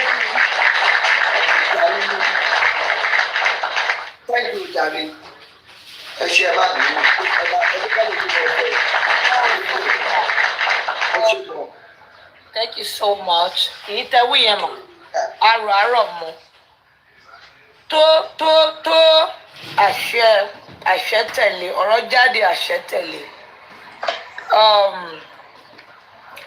These people, me, I don't want people to distract me with all this Lagata, you know. Kó má jẹ́ pé nǹkan tá a máa gbé dání nìyẹn. Wíìkì ti fẹ́ tán. Lagata shouldn't be the bone of contention. Though a máa fún jẹ, bí mo bí yẹn ti ṣe sọ pé a máa fún jẹ. Yes, a máa fún jẹ. But the reason why we are here, ẹ̀gbọ́n kan tí Lagata fúnra rẹ̀ ṣe. Ẹ̀gbọ́n mi ẹ jẹ́ ká bọ̀. Ẹ máa gbọ́ mà. Good evening, how are you? Ẹ jẹ́ kí n bẹ̀rẹ̀ láti bí tó ti bẹ̀rẹ̀ sódà kò ní sọ pé èmi ni mo kọ́ ta jọ ẹ̀ mo kàn fẹ́ play ẹ̀ ni. So after today I'm not gonna play you again. Stupid Lagata, but that doesn't mean o ní máa jẹ́ lẹ́ǹkankan. But I won't forget the reason why I am here. Mi ní jẹ́ o distract wa èmi. Do you get? Keep àwọn ọ̀rọ̀ wa tí Karima bá lọ tán everybody máa fohùn lẹ̀ ẹ jẹ́ ká keep ohùn wa ká má bàa dá wọn dúró. A lè máa gbé Lagata bí igba ọtí torí olórí burúkú ni kó jẹ́ kákọ̀ kó mọ̀ ó fìlì ẹ̀ láti bí àtìgbà tó ti ó fìlì ó rù náà ó rù so kó máa jẹ yẹn lọ. Lórí fóònù èmi kan sì ló lọ pẹ̀lú everybody tó ẹ jẹ́ ká lọ. Oya Team Lagata, please let me just hear from you. Mogaji ẹjọ́ ní sùúrù sir. Team Lagata, there's no cut and join in this place, so they greeted you. Team Lagata, let's hear kórìí ẹ balẹ̀ pé kó má sọ pé cut and join òṣì kankan o torí wèrè ni ẹ ibi tó ti bẹ̀rẹ̀ ní mọ́mí jí bèbè ẹ̀ gbọ́ rí bọ̀ mo fẹ́ kẹ́ gbọ́ mà. Lagata, let me hear from you then. Mogaji will talk. Okay, Sister Karima, good evening, how are you? By the grace of God, we will get justice from Mohbad in the end. There is one statement that you made that caught my attention. You understand? Ṣẹ́rí ètí mo tẹ́ sọ kan nípa ti Maisi àti what's her name? Chiamaka that happens to be Maisi's girlfriend tó jẹ́ best friend Mohbad tó release the voice note tó jáde ńgbà yẹn. Láàrin Mohbad àti Wunmi. You understand? I had a show yesterday, and this was the things that I had a show about my sis fake and àkóbá tó fẹ́ wá ṣe tó dẹ̀ fi ń ṣe rẹ̀ àti ẹ pé òun ló máa fi jẹ́ kí àṣírí tú in so many things because. A lot of people, I'm closer a bit. Mo láwọn àbúrò tó jẹ́ pé ọmọ ọ̀rìnrìn mọ̀ọ́kan tó ṣẹlẹ̀ láàrin yẹn. Ọmọ yẹn ṣe release video ipa tí Maisi kó nínú ayé Mohbad gan kó tó ṣaláìsí. So people like that came up to people's platform to come and debunk and chase clout and what parọ́ to mislead people. And these are the people all those people are looking for. All the African television and all of this fake TikTok that comes online that try to divert people's attention and give people wrong impression. So you understand? And closely, we have been working with this thing, Temi, Wendy Gold, and all of that. There are still so many things. I just want to buttress what you said, that there is one single fact that I know, that this Myci and the girlfriend did on the voice notes and their contributions while Mohbad was alive. Our real name is Dominica Chinwe, you know, and our social media handle is Mommy's Girl. So you get, so that one is the fact that I've known for 2 years. So well done to your job for standing up for your sister and coming out to put some light into so many things that we did not know. So I don't want to finish it. Host, thank you very much for the blood.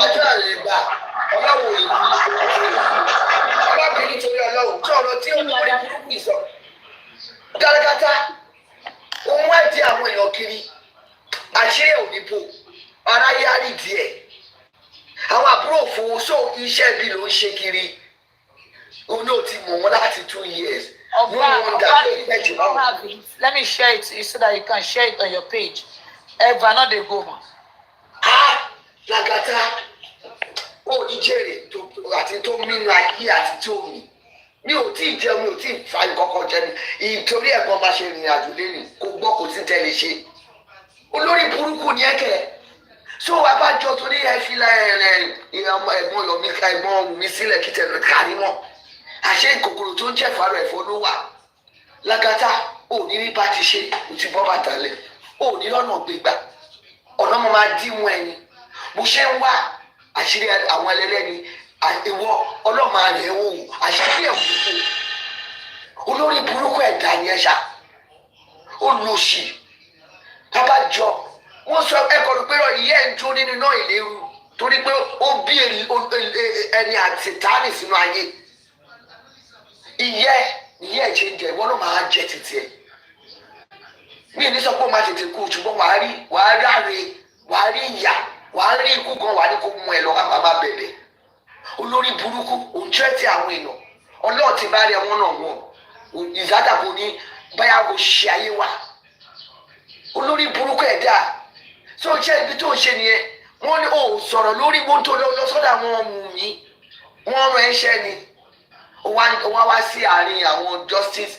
seekers wọ́n á ṣe pé oníwọ̀ wọ́n ń pe ọlọ́run lẹ́nu ẹ̀ ẹ̀yin tẹ́ ẹ̀ fi ògùn àti ọ̀bẹ àdá tẹ́ fi ń ṣe pé blasphemy ojú ọlọ́run ti kàn sí ẹ ti tọwọ́ bọ ojú ọlọ́run lójú lórí ọ̀rọ̀ Mohbad àti bàbá ẹ̀ olùkọ́ mú ẹ òfin àti bó ṣe lọ gbá bọ́ọ̀lù tó lóògùn lọ́ọ́ máa kàn ẹsẹ̀ kò tẹ̀ ní kò ní mẹ́kẹ̀ torí ká ló ṣe fún bàbá ó tún rí kóòtù bàbá olórí burúkú olóṣì ó ní nísìnyí torí òun lọ káàkiri ó lọ ní gbèdégbè àtàwọn tó tẹ wà lẹ́yìn tó ń gbé ẹ lẹ́yìn bíi di sniper lórí burúkú olóṣì olófo wọn ò níṣẹ́ ṣe ní London orí obìnrin ló ń feed wọn àwọn olóṣì gbogbo ògùn yín máa bàjẹ́ mọ́ yín lára ni ó tẹ̀ ti bàjẹ́ àṣírí ẹ̀ ti túnà amadi justice má mọ̀ rí amadi justice olùsì kámẹ́rà dà gbogbo wọn àwọn tó kámẹ́rà dà náà ló wà lọ́dún ẹ̀ níjọ́ kìíní tán ni ó sọ pé àwọn náà kọ́ ó sọ pé kámẹ́rà dà ṣe ìjọ ṣé náà ni ẹ̀yin olórí burúkú olóògùn olùsì àdàbídẹ́ pé wọ́n ṣe pa Mohbad ó wà justified ní gbogbo yín àtẹ̀yìn obìnrin tẹ̀ ń pera yín tẹ̀ rò pé abiyamọ ni àti tó ti bí àti tí ò bí ẹ̀ ní jèrè ẹ̀ ní lójú lórí ọlọ́ọ̀mọ́ bí ẹ̀kọ́ mi ti fẹ́ mọ́ ní ó ti rí bẹ́ẹ̀ ní àṣẹ tí bàbá tó mọ tẹ̀mí mọ́ láṣẹ Jésù Kristu Olúwa wa àmín àmín àmín lórúkọ Jésù. Àmín lórúkọ Jésù.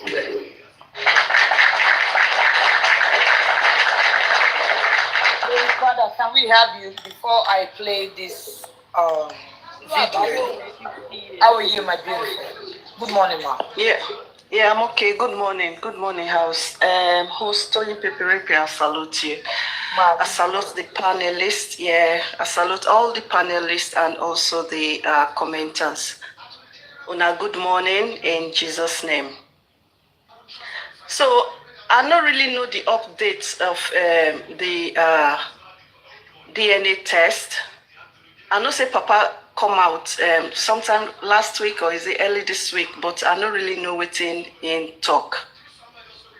How far with the DNA? Anybody know? The DNA matter, my sister. We no go dey talk am on here. It go be between Baba and the lawyer, so that they will go do what they want to do and bring us result. Do you get? Because I guess too much of talking on here is messing us up. Yeah. That was what brought us to this stage. And Yeah. that a lot of people have been figured out to be an anti-justice among us and acting like they are. You heard Lagata's voice. I still want to talk about that voice note because I listened to it yesterday as well. He recorded Baba Mohbad. Yeah, he recorded Baba Mohbad without his permission, Abi? Yes. Yeah. And I still sit down here, they see some people like saying, why did he do that? I know it's not really too good for him to do that without permission. But my concern will actually be the content of the record. Like, okay, he record yeah, he's not supposed to, but the content of the record, does that not really matter? Are you trying to say what does not matter? No, hold on, mommy. Ma? Hold on, ma. You say, are you talking about? No, go ahead, go deep. Yeah, exactly. I say the content of the content of the recording. Not being supposed really. Sis, I like when people come out straight. Is it what? Yeah, hang on, yeah, kind of like the content of the recording, not being supposed really to matter to us because last time with Mohbad own, yeah, Mohbad by before all those recording they come out, where we come the holla say see how waiting Mohbad pass through, see how waiting Mohbad pass through before he finally buy. Now.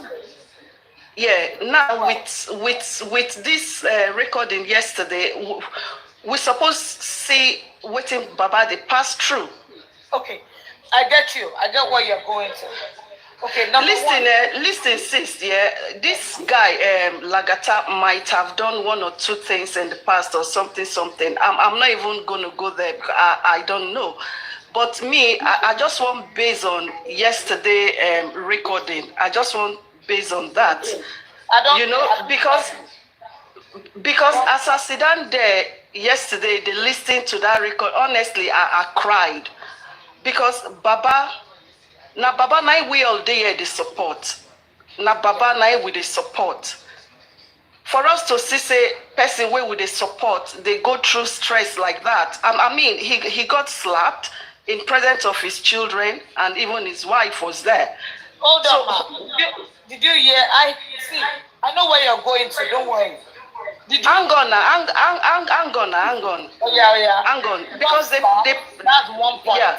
Just slap. Because they played that voicemail more than 3 times, and I was there with them for like 3 hours yesterday. I heard everything they played over and over. I mean, Mike, like I said, I actually cried because Baba, Nain lost in Peking, and we all don't see all waiting Mohbad pass through before he actually passed on. All those things where Mohbad see before he passed on, now make us stay there on this justice seeking till today because now really terrible things now happen to that guy, you know. Yeah. Yeah. Yes, and I make us stay there for Baba bad because not only Baba now they want justice for him picking. I don't understand. Yeah. I swear me, I don't grab you straight. Yeah, so according to that voicemail yesterday, for us to consider say Baba they actually passed through one or two stress behind closed door. Oh my You know, God. it's actually heartbroken for me personally. I understand you, but you're repeating yourself. You're saying same thing. You said he got slapped. Did you hear number one question? Did you hear pass? General Toyin, Sir, Baba mi. I came up because of General Lady Father. General Lady Father. Good morning, good afternoon. Hey, my boy, it's okay. Thank you very much for your concern. God bless you. This issue on ground is very simple. I know we are very concerned about Baba, about his safety. But you need to consider certain facts. The person in question is an adult. The acclaimed assailant is also an adult. There is a reason why Lagata brought out this audio now. Lagata's VN came out where he was vehemently sabotaging the quest for justice. And I expected Lagata to address that VN. But instead, Lagata left a leprosy and started killing ants that just fell on his skins. We all know leprosy is a chronic disease, and ants will not take a sweat before it will take off from the skin.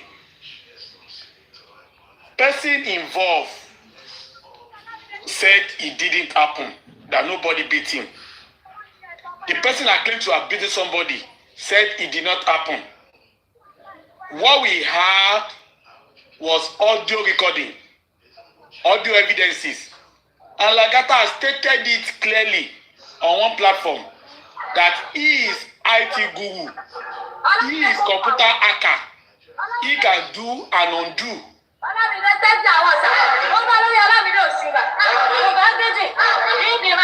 Lioness, please mute.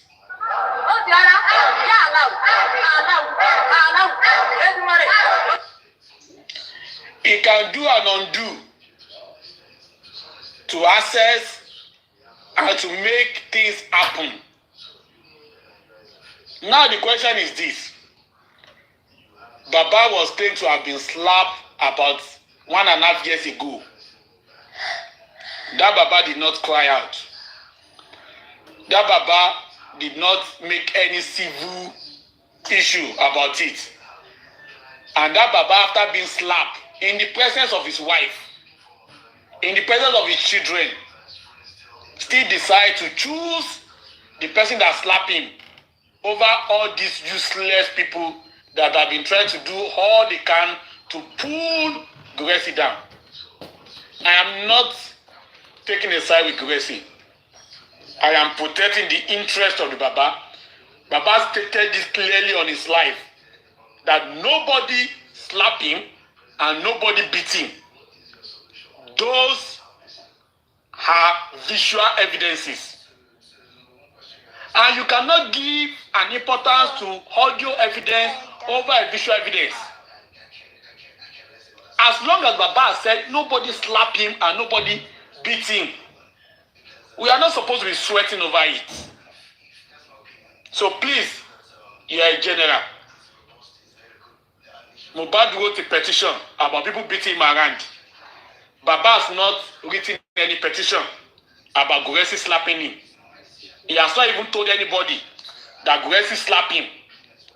So why are we now concerned about the sound that we heard boo, we heard ga, we heard bin? Anything could have done ba, anything could have done boo, anything could have done pa. We cannot be making unnecessary assumptions heart of total fallacy. General Pada, you are a general. And the plan of these people is to destroy what is important. Their plan is to make sure that the killer of Mohbad goes scot-free. And Lagata is working for those that killed Mohbad. So we cannot be here and be giving him unnecessary attention. He is an anti-justice. He should address the VN being released about his persistent effort to sabotage justice and not to be crying more than the bereaved. Baba said nobody slapped him and nobody beat him. And that is what we believe. He may come up tomorrow, Baba may come up tomorrow and say, you guys slapped me, you guys beat him, then we will believe him. But as long as he has not come out, he has not written a petition, he has not made any civil case concerning that, I want us to just leave it as it is. General Pada, thank you and God bless you. Sorry, Joe, can I just say a little word concerning what General Avenger said? Lady Prada, you see, these people have written their script. For that Abuja mission too, it was part of it. The same that aggressive B, and they've not given, they didn't bring any evidence. The reason is that they want to take Gracie all by all means. Gracie, that it was attacked spiritually. You think that accident is just ordinarily. So let us use it. Let us ask for wisdom of God more. The same idiot that is given this relevance was the same person that recorded the whole conversation. So he knew what he wanted to do, and he actually did it. So why will I rely on such person's audio when he had ulterior motive? It's an anti-justice. Let him go and address that stand first. He who calls for equity must do so with clean hands. As it is, his hands are stained, and he does not have any moral standing to now start fighting for Baba, who's by all standard has refuted the claims that he was slapped. Lagata should go and watch his dirty linen clean before trying to watch other people dirty linen. It's an anti-justice, and there's nothing that comes out of his mind, of his mouth or gutter that holds any water, not even a drop of water. To us, the defender of God. Thank you and God bless you. Thank you. Yes, thank you. Thank you, General Avengers. Hold on, Lady Prada. I want to ask you a sincere question, and I would like you to answer me sincerely, because you said he got slapped. Did you hear pass? Yes or no?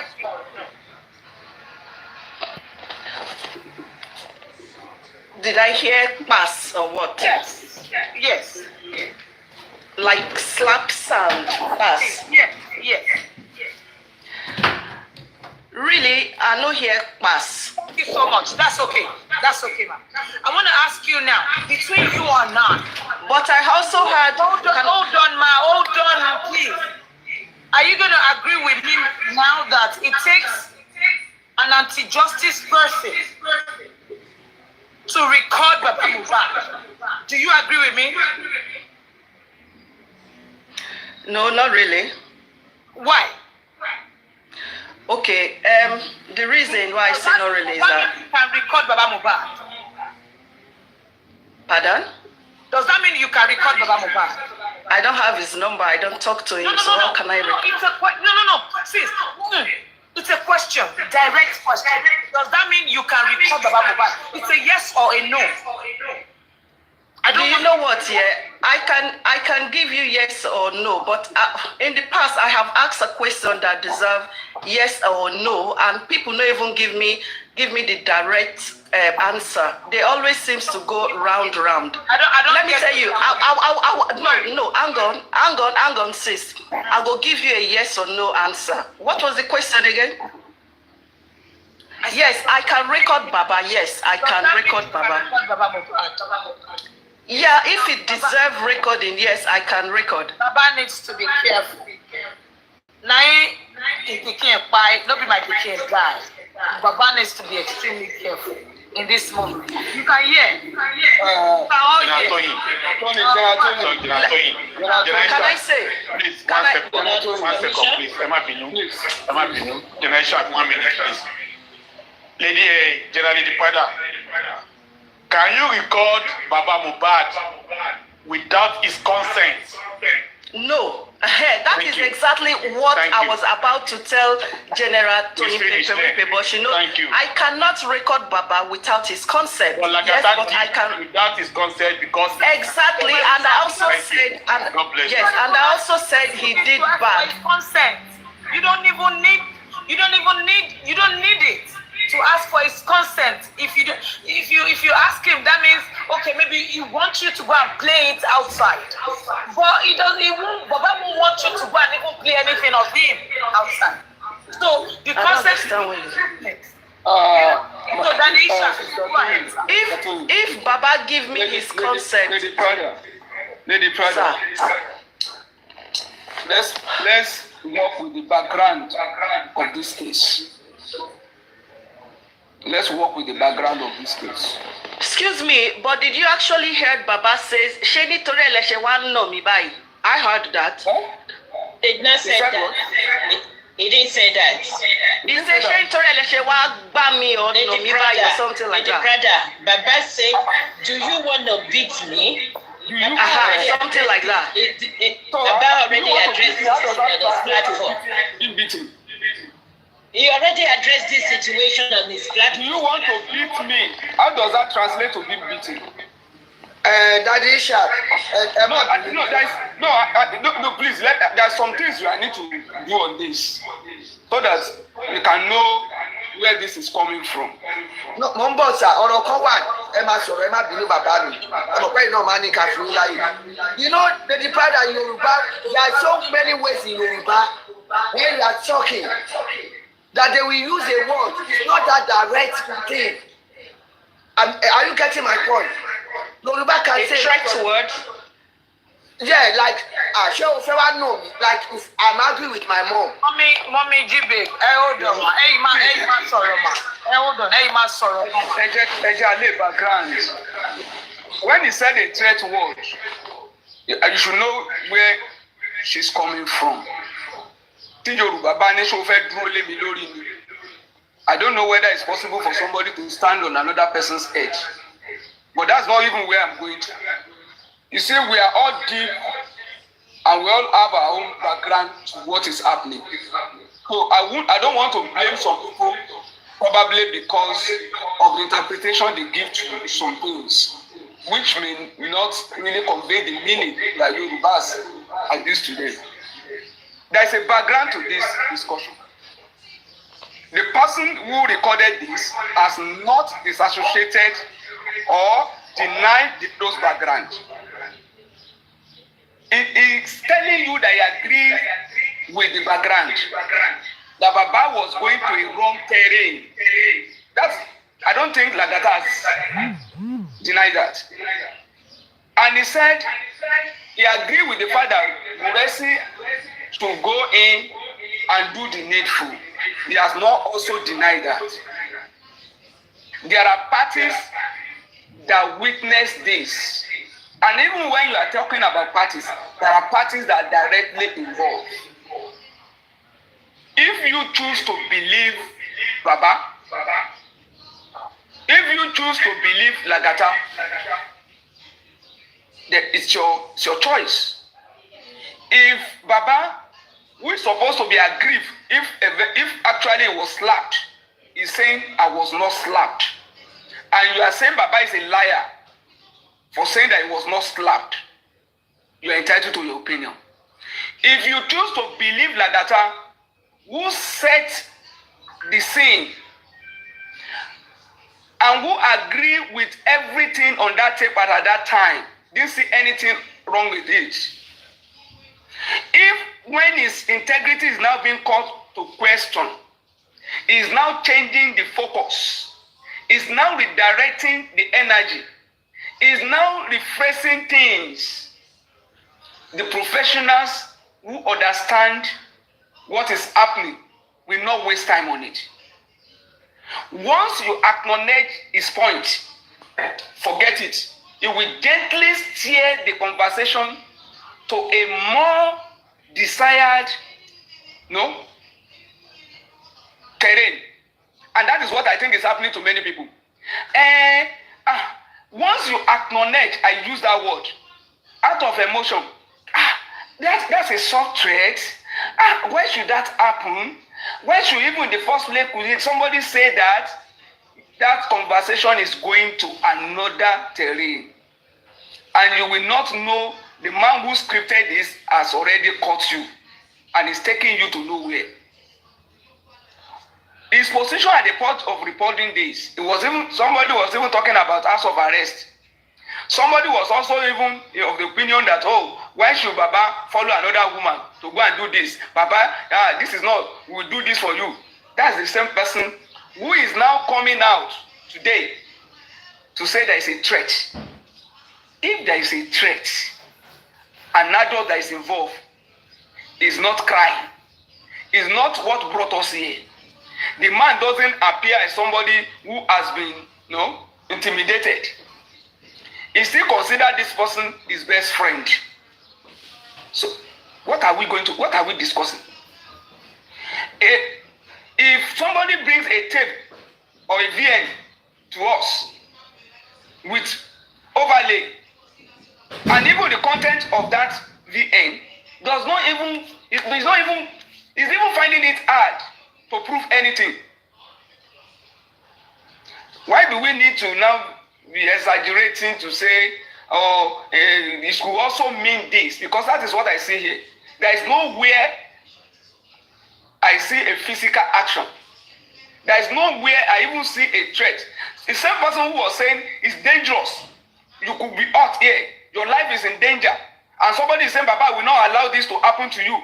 I will do this. If there is war now, young people will even carry their mother the way they will not like and say, Mommy, we must evacuate everything in this house.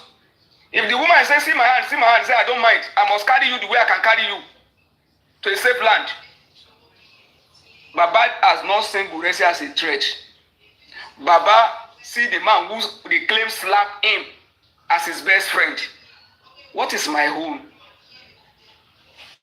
Thank you.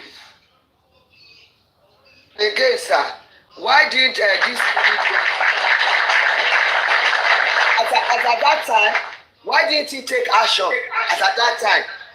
Why didn't he do something at that time?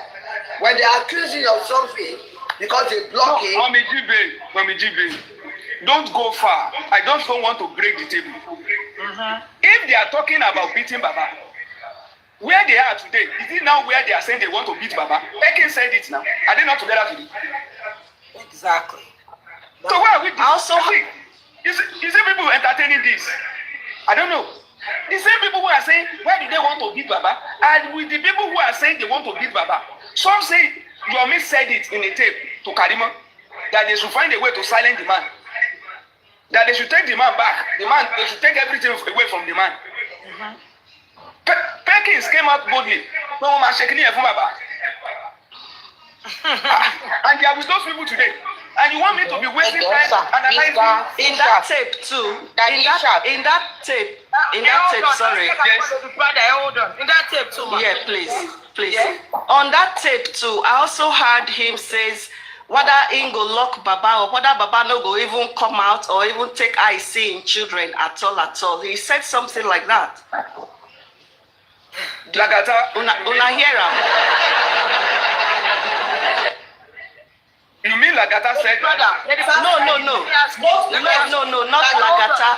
I mean Guresi said those words to Baba. Yes. Say Baba no take time.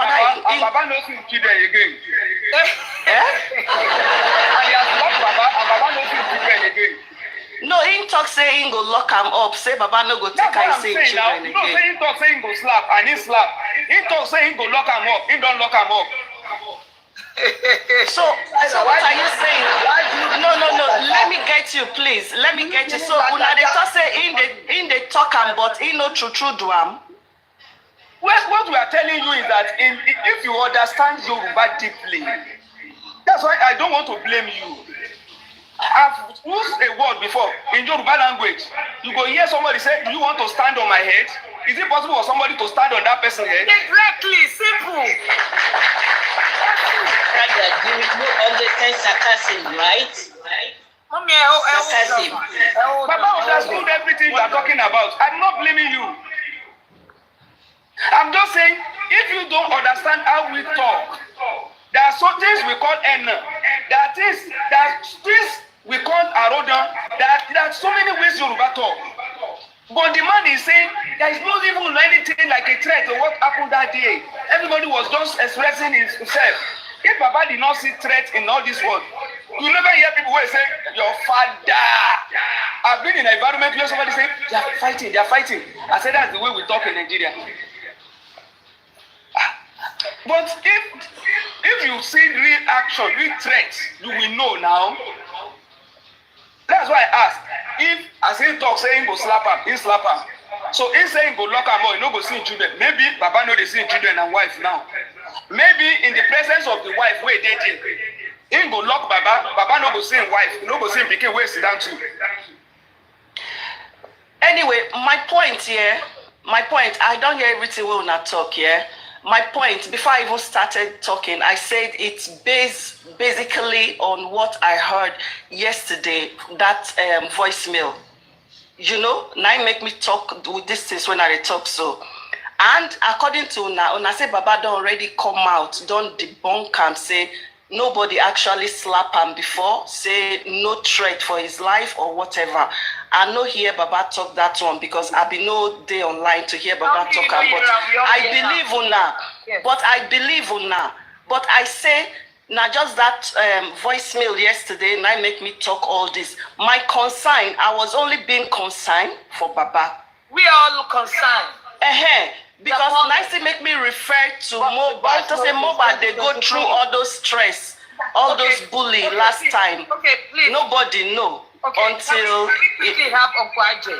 Uncle Ajay, please go ahead. I'm still coming back on Grexy because I'm still going to come for him as well.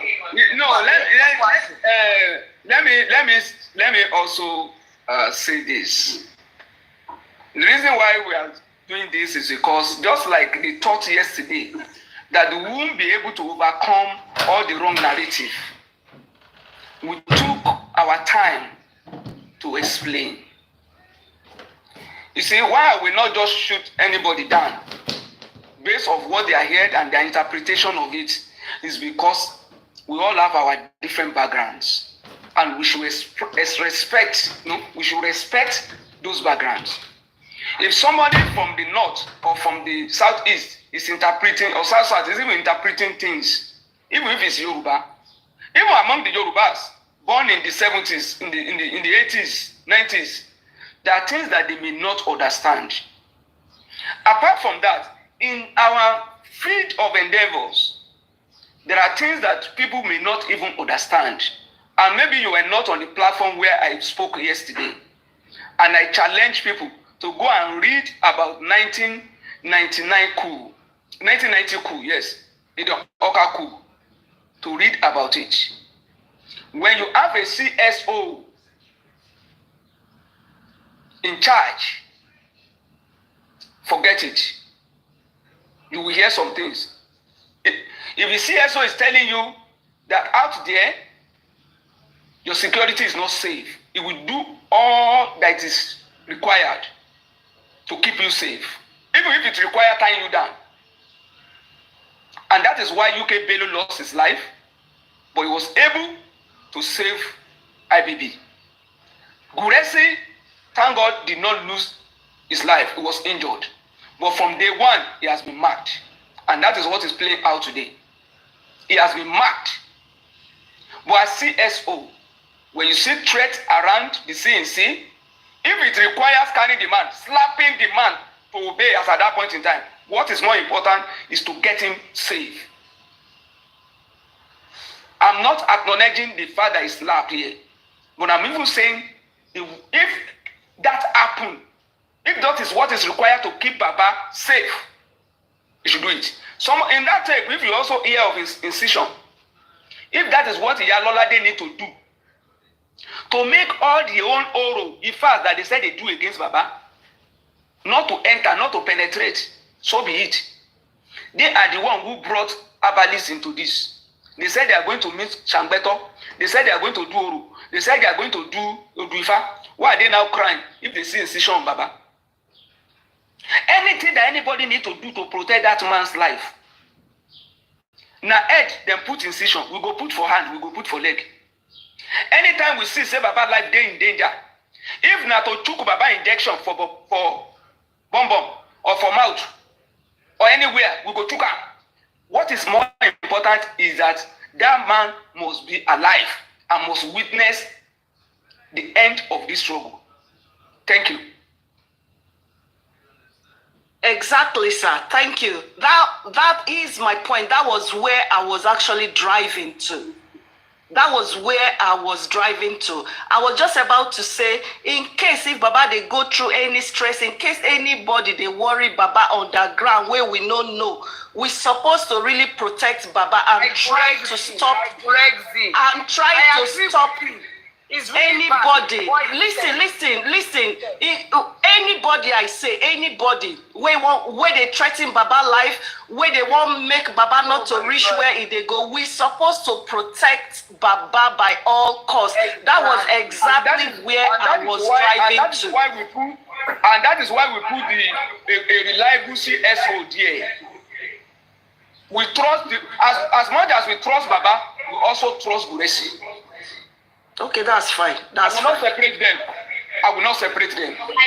If anybody wants to harm Baba since 2023, he will have accomplished that threat. Anybody that wants, you see, when I was interpreting that tape yesterday, even people who wanted to attack the wife, that the wife spoke too much, I said a lie. We will not allow any division. The woman spoke her mind in the tape. That's a woman, a wife protecting the husband as well. We won't allow any division. To tell you that they are looking for division, look at Yomi's interview, Yomi's interaction with Prime Boy. Yomi was even the one defending Wumi and was saying Prime Boy should come for Baba and wanted to lie that it's Baba that put Prime Boy in the picture. We are not fighting Prime Boy. We are not closing, we are not blind men fighting here. Our eyes are open. Guresi is our chief security officer. Baba's life is safe in the hand of Guresi. Thank you. Okay, can we have Uncle Ajay, please? Can we have other people to speak? Uncle Ajay, can we have? On submission. Uncle Ajay,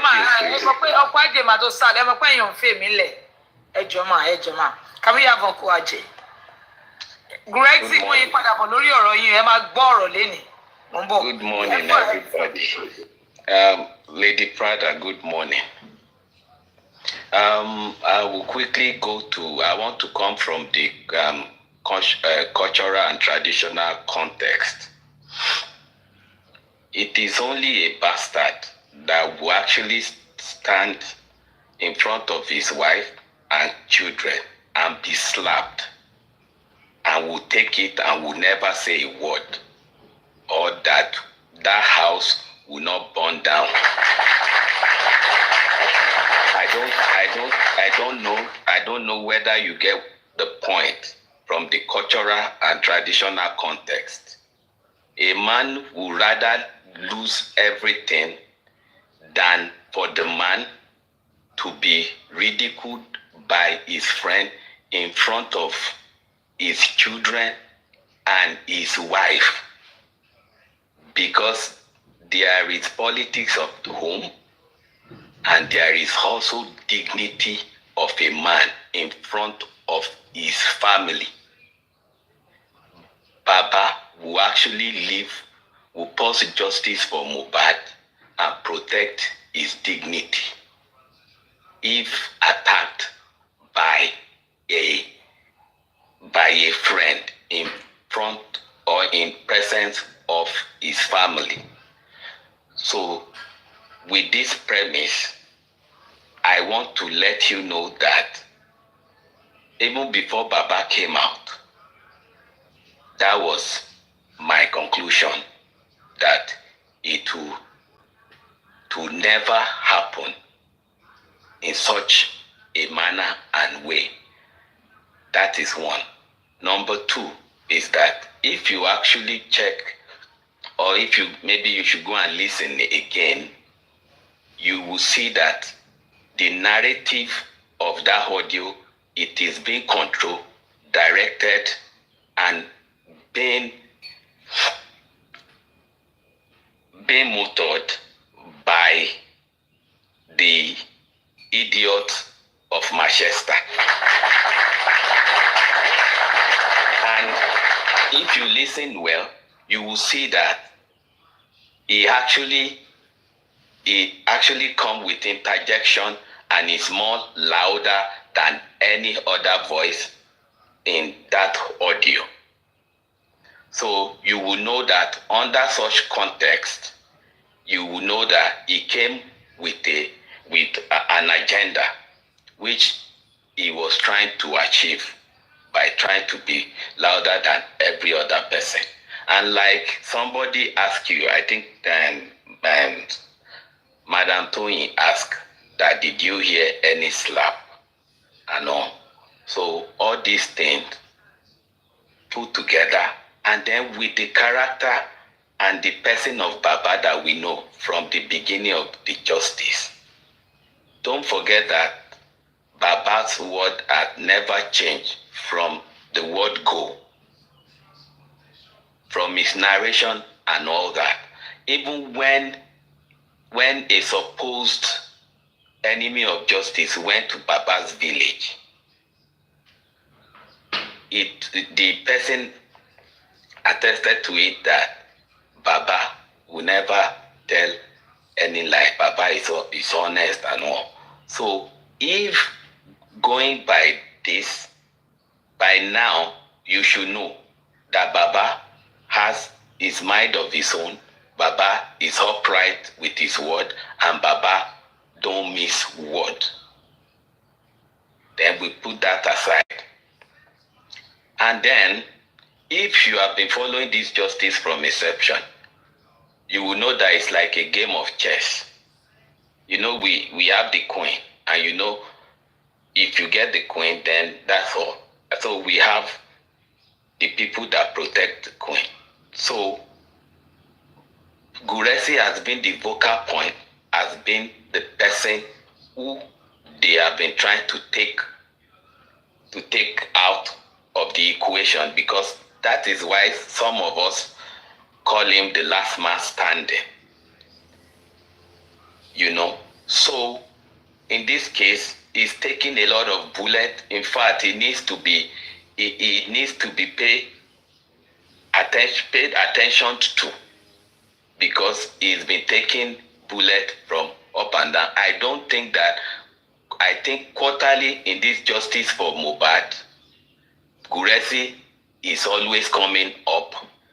And have we ever asked why? Because he has always protected Baba. I went to Ife, so, and I know about the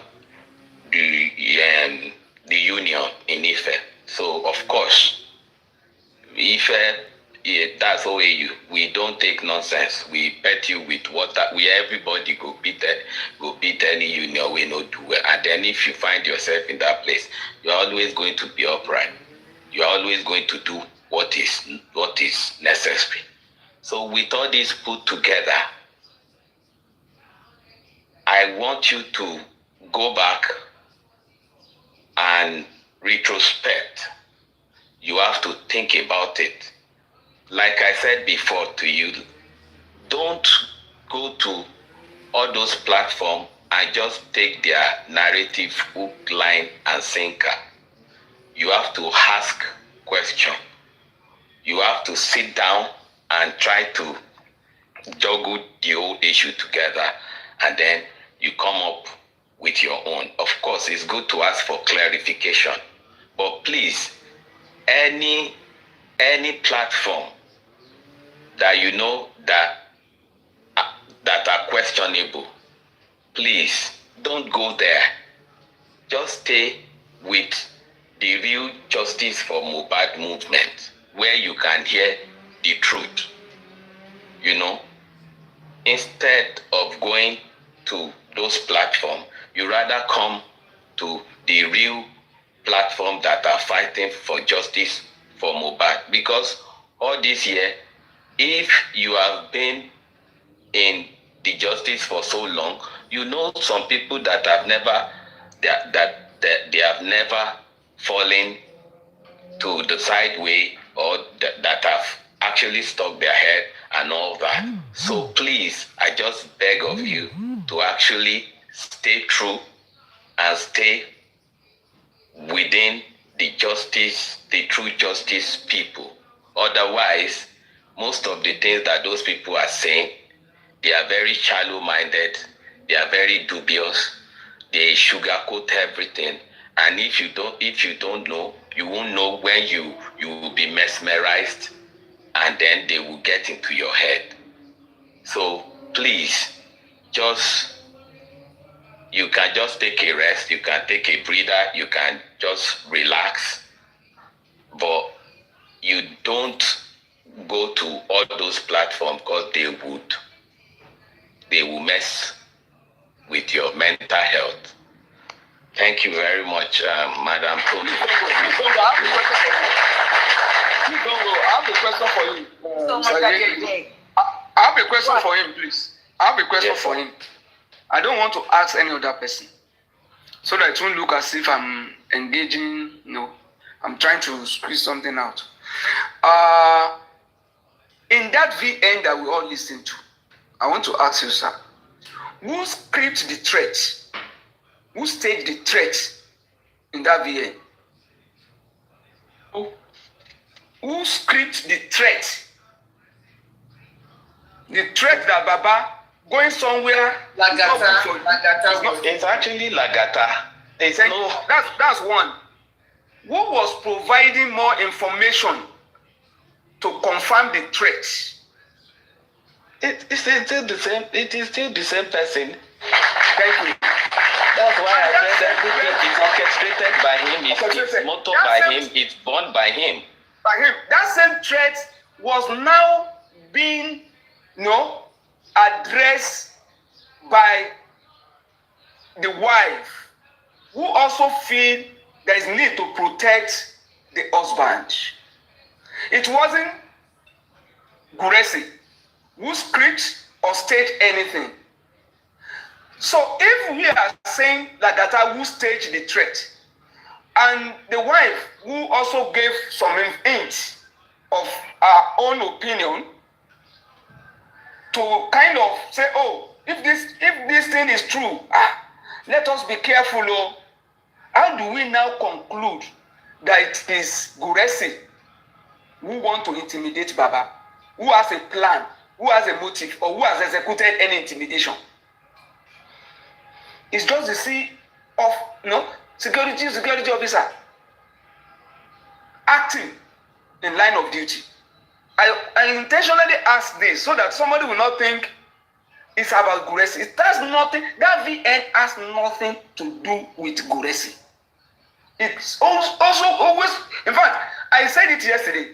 I said, Guresi, if every content of that VN, if you find yourself in that situation again, I will advise Guresi to still act the same. If it is true, if everything they brought as not doctor, as they even doctor it, I want to admit every content of that, every context and content of that VN, and agree on the action, every word that came out of Guresi. That is our chief security officer. He's not the one generating cooking information. Information came from those who claim to be Baba's closest friend. Who without a wife? Who without Lagata? So why do you now expect somebody to see threats around somebody to protect and not act? Thank you. And then I think this is, to me, I want to believe that this is the last, that I think this is their last card on Guresi, because they've tried other bits. And then if anybody can recall, around 1.5 years ago, even the Wumi said that Timoba saw in Konipa Baba, or Timoba Teba Mo Bubu Konipa Baba, you guys who stoned Baba to death, if anyone can recall. So all these things are what these people are trying to work with. And I think all of us, even more than ever before, have to protect. We have to protect Guresi as much as we are protecting Baba. Because that is the last man stand. They have come through. If you have been in this justice for Mohbad, you will know that Guresi, at any given chance, they have planned to take Guresi down at any opportunity. Was it the time they went to Abuja? Was it the time they talked about Lori from piercing to Eniyan Shoro, to this, to that? So you should know that Guresi must be protected by all means possible. That is the CSO to Baba. That is the person who even understands Baba more than any other person. That is the person who is the think tank beyond what external people are doing. That's why that sickness, that accident that did not take his life, we should all sing Uhuru for him at that point. So at this point, as much as we are protecting Baba, he must also be protected at all costs. Guresi goes nowhere. Guresi is a general. He has taken a lot of bullets and he deserves to be protected. Thank you. Thank you. Sorry for this again. You said something now, and I'm going to give you 2 examples. They went to Berekete. Do you know the reason why? What played out at Berekete didn't come to limelight on time? Because Eniyan Shoro did all he could, even with these people, to keep Guresi out of the picture. Or at the end of the day, even Berekete still recognized Guresi more than them.